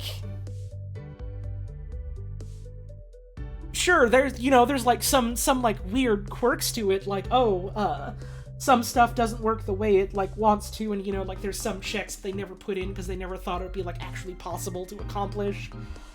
There's some, like, weirdness where, like, maybe a flag or two is set wrong, and so you can, like, walk along the coastline and, like, get weird stuff, like Pokemon at weird levels with weird moves, or, like, you know, placeholder Pokemon from, like, all the slots that were never meant to be, like, accessed or anything like that. And, like, sure, like, that's all, like, weird stuff that can happen, and it's just, like, kind of an unfortunate consequence of, like, the hardware and, you know, how the software had to be made for the hardware, and, you know, the climate under which the game was made, you know, like, concerns about how much time you have to work on it, how much, like, you're able to work on it just because of, like, how much you work in a day, etc., things like that. Though, you know, not to say, like, oh, well, the solution simply should have been they should have worked more, because that's how you get crunch, and that's bad.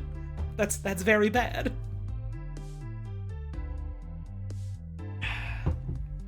Missing no is not Pokemon data, it's explicitly not Pokemon data. It depends. It depends. Like, I spent, like, fucking years of my life obsessing over, like, stuff related to, like, the missing nose in original Red and Blue, and, like, some of it, for sure, is the game trying to go, okay, well, there needs to be a Pokemon here, I have to get it from, like, X pointer in the data, and then that pointer points to something that's not, Pokemon data at all. But, some of it is very much like, oh, okay, I need Pokemon data. I'm going to get it from, this point in the code. And the point in the code they point to is, like, a valid address, related to Pokemon data. The issue is that it's an address that's only meant as a placeholder, because they have, like, what,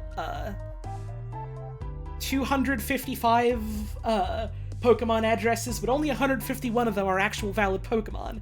And so the rest of them are just, okay, well, we fill it with garbage placeholder data, and also this is never going to come up at all. Because why and how would it? We've, you know, designed the game so that it would only ever get these specific points. And so it goes to that, like, that bit associated to a dex entry, and it's like, oh, well, I'll just take this data here, you know, not doing any sort of check to realize that, it's, you know, garbage Pokemon data, because A, why would that show up? Why would we need a sanity check for that if there's no way it's ever gonna show up? And B, it's not like it knows, oh, yeah, this is bad data. It just goes, okay, yeah, this is a valid address, I'm gonna pick this up, here you go, boss. That sort of thing. I kind of forgot where I was going with this. I went on a very impassioned rant, and then went on, like, 3 others all at once, and kind of lost the plot a little bit, but, you know, stuff like that is really interesting,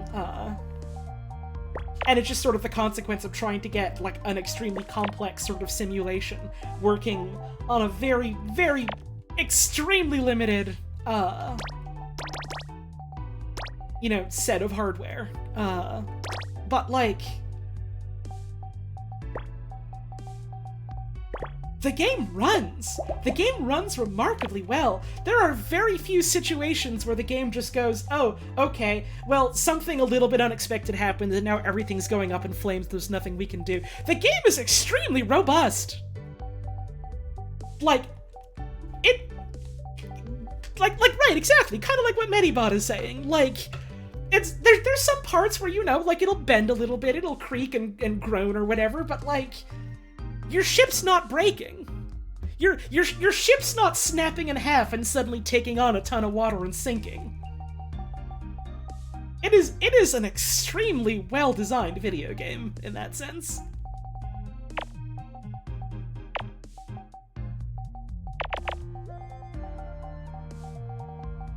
I just kind of feel that way about, like, I don't know, video games in general,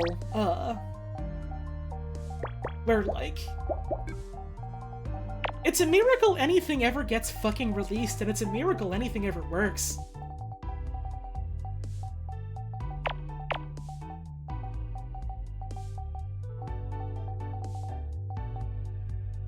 This 2's gotta be here, right? Right? Would this 2 be here? 1, 2, space, 1, 2, 3. Yeah, this would be here. 1, 2, 3, space, 2.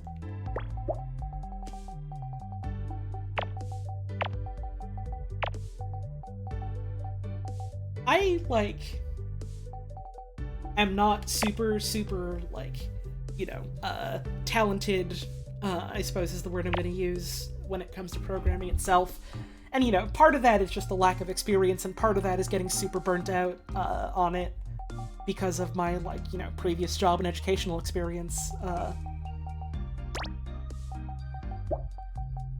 So, like, you know, I don't even know and understand, like, some of the stuff you have to do to, like, make shit work in a video game, but, like, I don't know. I know enough to know that I know very little,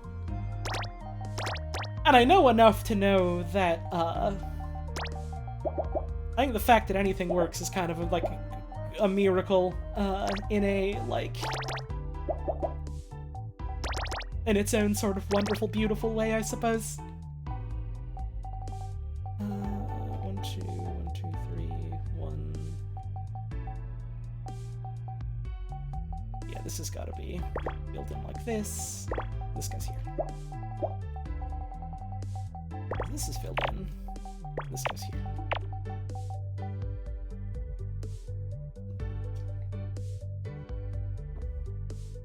And so, like, I don't know, it just... It makes me fucking miserable every time I see someone just, like...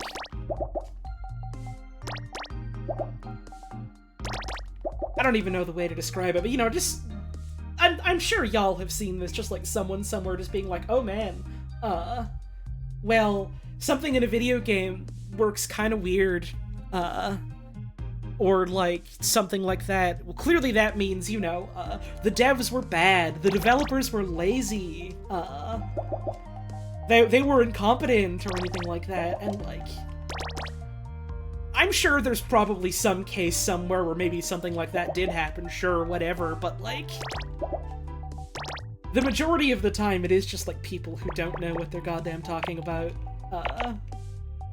who have, like, no respect for the things what people make, and it's just like, man. I wish I had that kind of uninformed confidence about literally anything I ever did.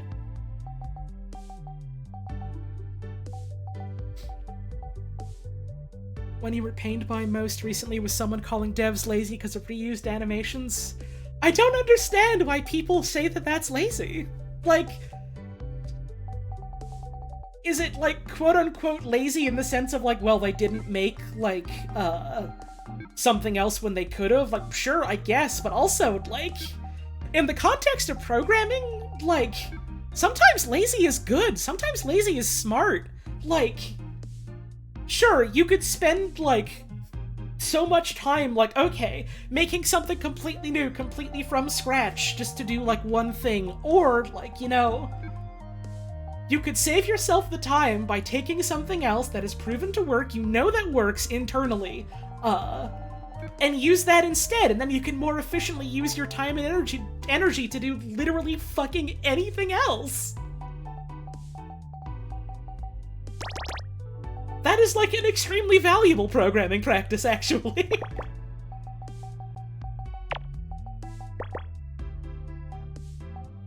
This isn't right. Seems wrong.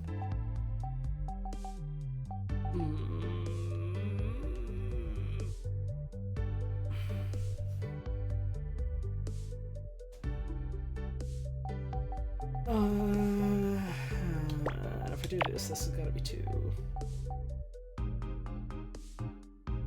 This has got to be 1, which means... Oh, never mind. I don't think anything's wrong here, actually. Go.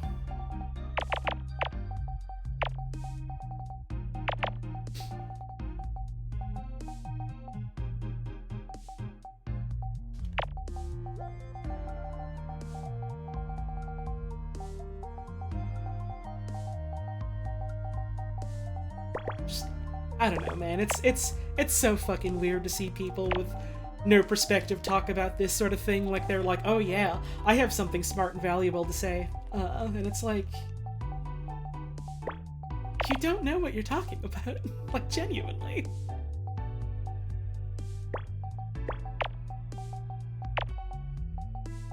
Like, I don't know, I feel like there's a big difference between, like, here's this thing in a video game that I don't enjoy. And being like, oh, well, here's this thing in a video game that I didn't enjoy, and I didn't enjoy it because clearly the developers are bad programmers. Or bad developers.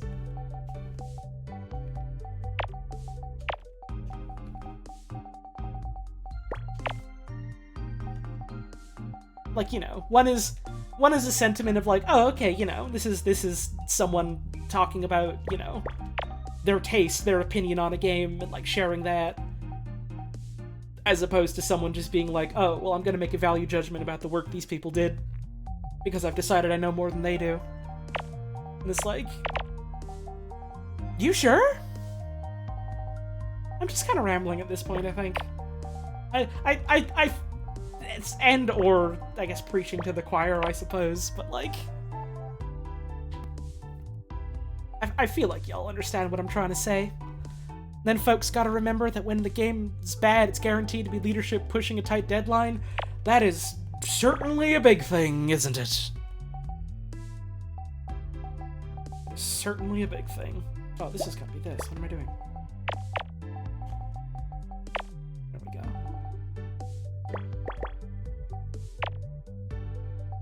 This would go here. This would go here. This would go here.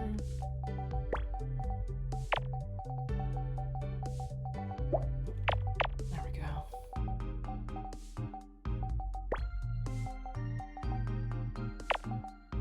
Big pet peeve is people complain about a lack of environment physics without understanding the work to make it not a big mess. Oh my god, yeah! I literally have to pause my video game to put my head in my hands because of that shit.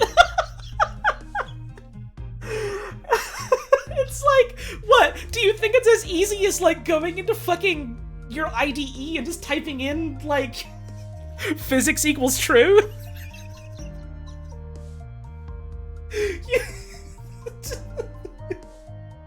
You realize how complex of a thing, you know, just like physics is in the context of, like, you know, studying the physical forces that act upon our world we live in, right? Like, you remember going to fucking high school and struggling with your physics classes? Do you remember that? Imagine having to recreate all of that in the context of a virtual simulation. Imagining having to recreate all of that in like a tiny vertical slice of what the world is. Imagine having to make like a diorama so that you can present it to the player and convince them like well enough that they're actually in some sort of world, some actual physical space, you know, instead of just like a plane of polygons floating in a void with a skybox around it. And that has, like, you know, physics acting upon the objects in it in this world. Imagine having to do all of that and just thinking, like, oh man, it would have been so easy if they had just pressed the physics button and make the things go around in the world. What were they thinking? But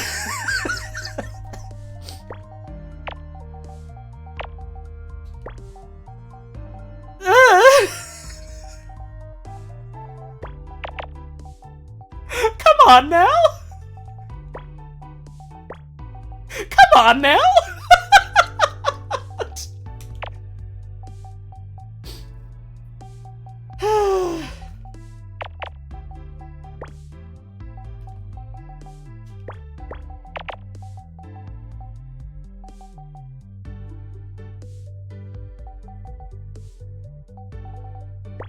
Speaking about toxic dev stuff, you remember reading about how Ken Levine literally had the BioShock Infinite team make the entire game in about a month just because he felt like changing things at random points throughout development?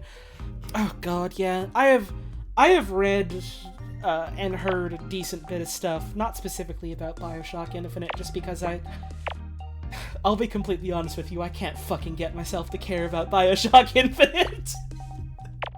There is little to no force on the world that can get me to give much of a fuck about Ken Levine or bad game BioShock Infinite. But, like, you know, I've heard of a lot of similar horror stories about, like, why does Ken Levine sound like a singer name? Because it sounds similar to Avril Lavigne, I imagine. where you know, like, you'll have like a fucking auteur, like producer or like developer, lead developer or something like that, who will just suddenly be like, oh man, I just saw Game of Thrones on TV. Dude, that was great. What if we built everything from the ground up to just be Game of Thrones? And they just have like, I'm trying to think of like how to like word this, but like, you know, a dude who's in some sort of like leadership position. David Cage is another good example. Yeah, who's convinced that they're hot shit, but evidently has like no sort of, I guess, strong idea of like what it is they want to make or like how they want to make it. And so they're like, oh, you know, talking about, oh, I have such a strong vision of what I want this thing to be. And then they'll just see, like, you know, something, that they enjoy that, like, inspired them in some way, which, you know, that's not inherently bad. That's fine. That's normal. A lot of game development and creative process in general is looking at other things other people have made and taking inspiration from that. Looking at something in the world out there and thinking, wow, that's really cool. I really enjoy this and what it, like, means to me or other people. I would like to try and put my own spin on that in my own way somehow. But seeing that and then going, okay, all hands on deck, we have to take everything we've done in our video game, tear it all down, and remake it all from the top, because I just had the great idea of what if it was Matrix. And it's just, like, I don't understand how you can be talking about, like, you know, your strong sense of, like, vision and leadership or whatever, but, like, you see something that inspires you, and instead of, you know, like, sitting down to talk with your, you know, your entire team about, like, what about that concept do you like? How can you boil that essence down into a way that fits with the vision of, like, what you're currently working on? And, like, just, I don't know, the fucking disrespect to, like, all the work that all these other people do, and just going, okay, throw it all out. Make a new one. Because I really liked, fucking Sopranos, and now I decided we need to do, we need to make this game like Sopranos instead, and it's just like, man, come on. Your dad worked on the original Red Dead, and his name isn't in the credits because they said if he worked on it until release, they wouldn't put his name in the credits. Yeah, that's another issue. And sort of in that sort of vein, it's just, it's like the fucking gall to be like, oh yeah, I've decided I know what's singularly best for, like, all of my, all of my employees and, like, you know, all the work they've done, and how they need to throw all of that away and suddenly pivot to something else, because my name is, like, I don't know, fucking big on some game news site. Like, get over yourself, man. Fucking come on. Ugh.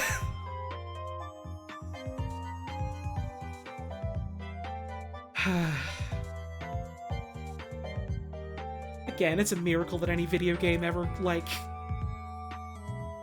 gets finished in any sort of way.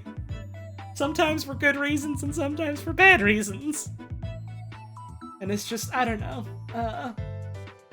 That's something you gotta reckon with, like, you know, as someone like me who is in a position where, like, I do, you know, have, like, a niche in this sort of, like, ecosystem of, like, video games as culture and video games as products. And so it's like, well, how do you reckon with that when all this shit is happening? And it's like, well, you know, you do what you can to, like, talk about and bring attention to the bad, and you do what you can to, like, uplift and celebrate the good, you know? And I think Picross is good.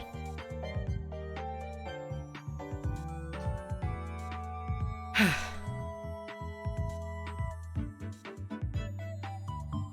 think I might be done for today.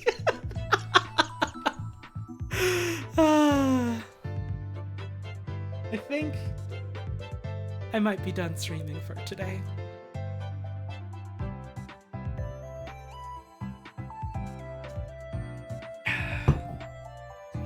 thank you for allowing you to vent your Ken Levine hate. Listen, this is... I try to be like, I try to be like, I suppose, charitable and like kind and understanding to a lot of people and a lot of things, in a lot of different ways.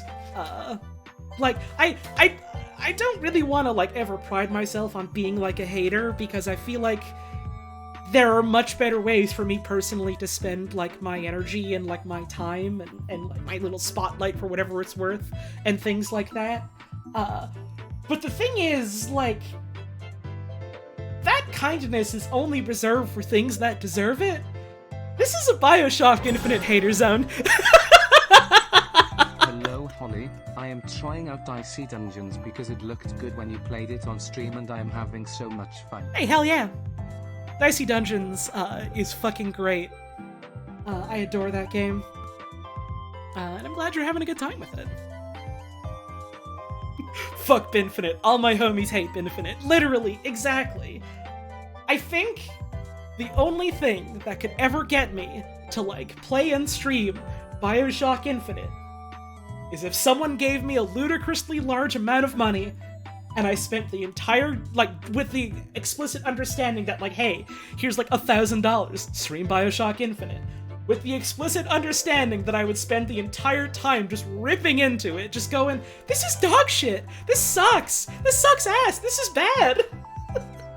Like, mechanically it seems sort of like muddled and uninteresting. Narratively it's a whole hot fucking mess about how maybe both sides are actually right and we should listen to them, you know? Even though one of them is like a group of people who are like oppressed and downtrodden, fucking fighting back against the people that have like helped put them in that position. But they got a little bit violent, so maybe something's wrong with them actually. Shit like that. Like, it is...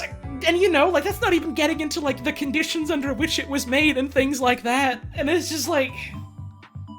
Man... It's bad. It's bad. It's fucking bad. Wait, that's the funny French boy baguette game? Yep. Yep. BioShock Infinite goes out of its way,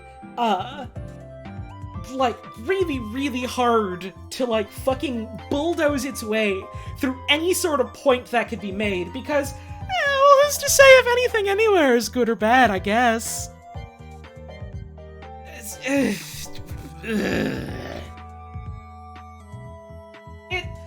It goes so hard out of its way to say nothing that the things that it says is that saying nothing and caring about nothing is fucking awesome. Actually, it's great to never take a stand. And it's just like... This is worthless. This is useless to everyone. This is dog shit. Come on, dude.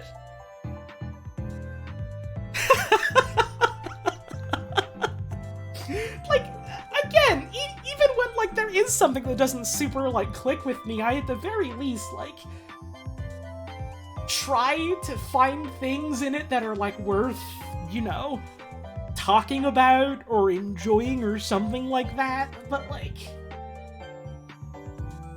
BioShock this is, like, the best way I can put it. I am a raging homosexual. BioShock Infinite has a woman with her tits out for a lot of the game, and I can't even care about her. Come on. Ugh. Moral choices type games immediately disappeared after Infinite hit the peak of be racist or don't be racist. Right! Like, here's your moral choice, and it's like, oh, you know, you could have some sort of interesting discussion about, like, things you could do in a situation like that. And it ends up being just like, okay, do you want to be the decent human being, or do you want to steal candy from a baby, which is fine by you? Ugh. Come on. Come the fuck on.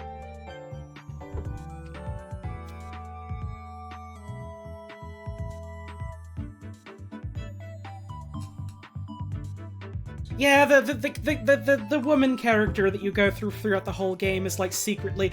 I'm sorry for anyone who cares about BioShock Infinite spoilers, but I I gotta be honest, I don't think that's anyone here.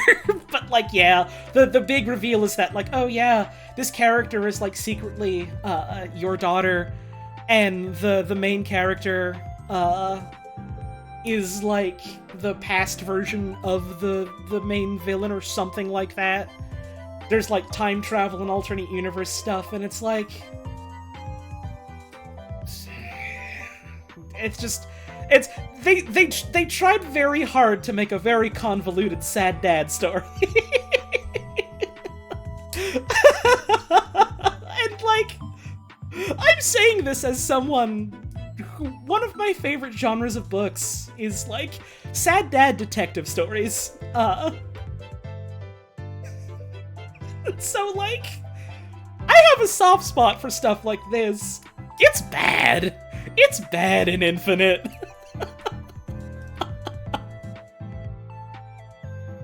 Never touched the game, but isn't there a scene where it says throw a baseball at this interracial couple? I don't know, but I think I've heard something about something like that.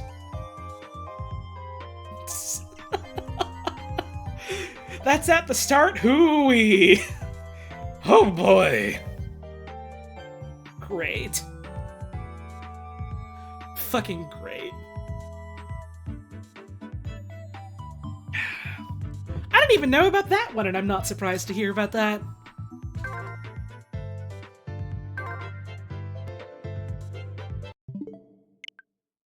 I haven't actually played Bioshock 2. I've played Bioshock 1, and thought it was neat, and then never really touched the franchise after that.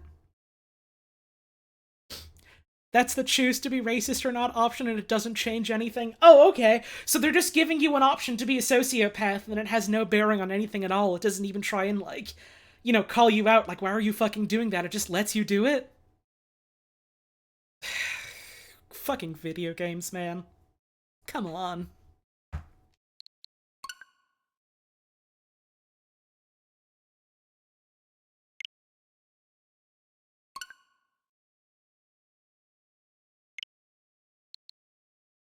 We're safe.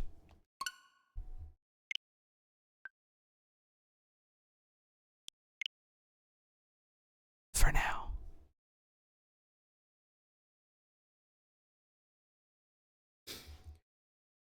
That's it's gonna do it for stream today. I maybe got a little heated at the end there, but you know how it is when there's something you get excited about, I suppose.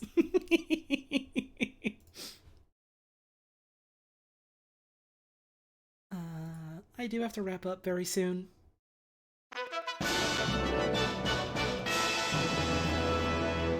Because I need to go watch a movie with some friends. Thank you, Dropkick Slurpees, for that 21-month resub. I appreciate that. So I'll do a very quick fan art showcase, as it were.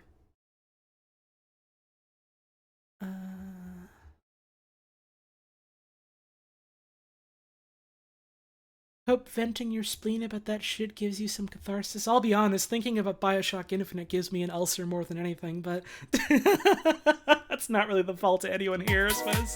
That's loud. Oh god. Of course I hit shuffle and it picks like the loudest song I have on here. Let me pull up. I think it's a little bit quieter, actually. Just a sec.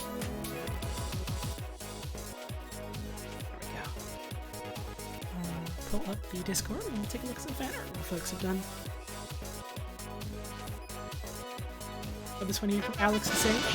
Thank you, Sus Housewives of Among Us. I need you to know every time I see your username, I just smile so serenely. Thank you very much for that resub. I appreciate it. I got this one here from Alex the Sage, who says, made this while waiting for stream, based on a conversation I had with someone while waiting for Holly. Here's Holly and her netnami Coomer.exe. Oh, that's very cute. Oh. I've never actually played any of the Mega Man Battle Network games. I've always been very charmed by their whole little world and, you know, visual presentation and stuff like that. This is a real cute little idea. Thank you very much. This one here from Ben. Yippee! Who says, I've been going through the depressive episode 2 recently, so it makes me feel better knowing I'm not the only one. Oh, I'm sorry to hear that. I hope things get better for you soon. Thank you for the very pretty picture. Ooh, I like the little sleepy baby over there. Very cute little Lola too. This is adorable. Thank you. This one here from Gigi the Jester. Right.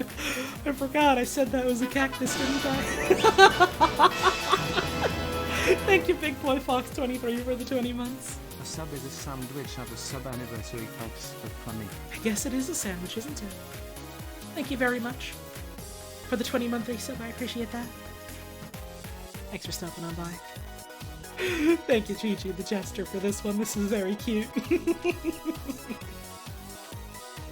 I will check very quickly to see if there were any on Twitter, but I don't believe there were. Thank you for that anonymous gift sub to Bone_Blue. Appreciate that. Nope, nothing on Twitter now. Thank y'all for the fan art.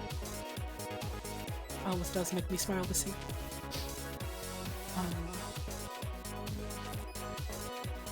I suppose that's going to be it for stream then. I'm not really sure when I'm going to be streaming next. I'd like to say I'll be streaming again this week. I do really want to get back into it, but it's... You know, it's... For a thing like this, where it's, you know, like entertainment and presentation and stuff like that, I don't really want to try and force it if my brain is, like, really, really averse to it, because I'm, like, going through it sort of thing. So, like... I suppose I can't promise nothing right away, but, I would very much like to do at least a little more this week. I do also, you know, have to try and get the old sub numbers back up a little bit, which, you know, it's a consequence of not streaming for a bit as that tends to go down, but, you know, I suppose I'm just thankful it didn't go down by, like, fucking 400 or 500 or something like that.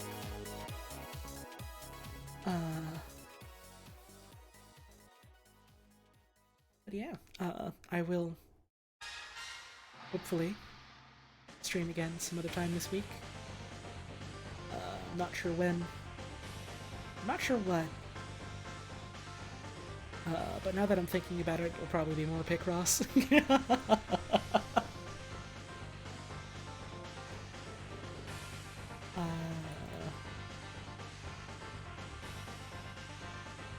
Maybe tomorrow? Maybe. We'll see.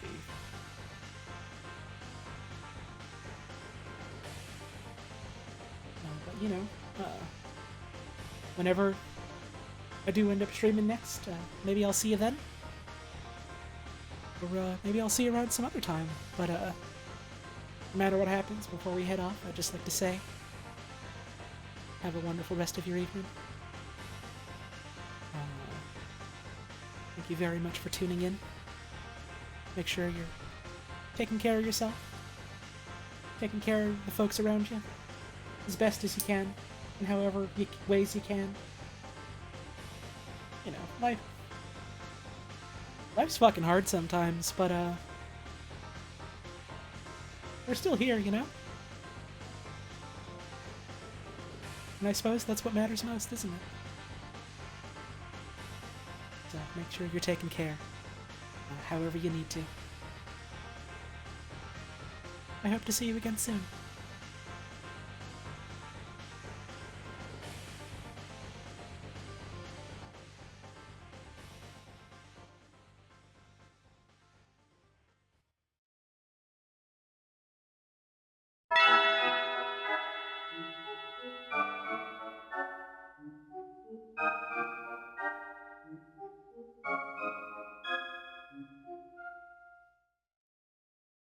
No, wait, hang on. I just realized I went an entire stream without doing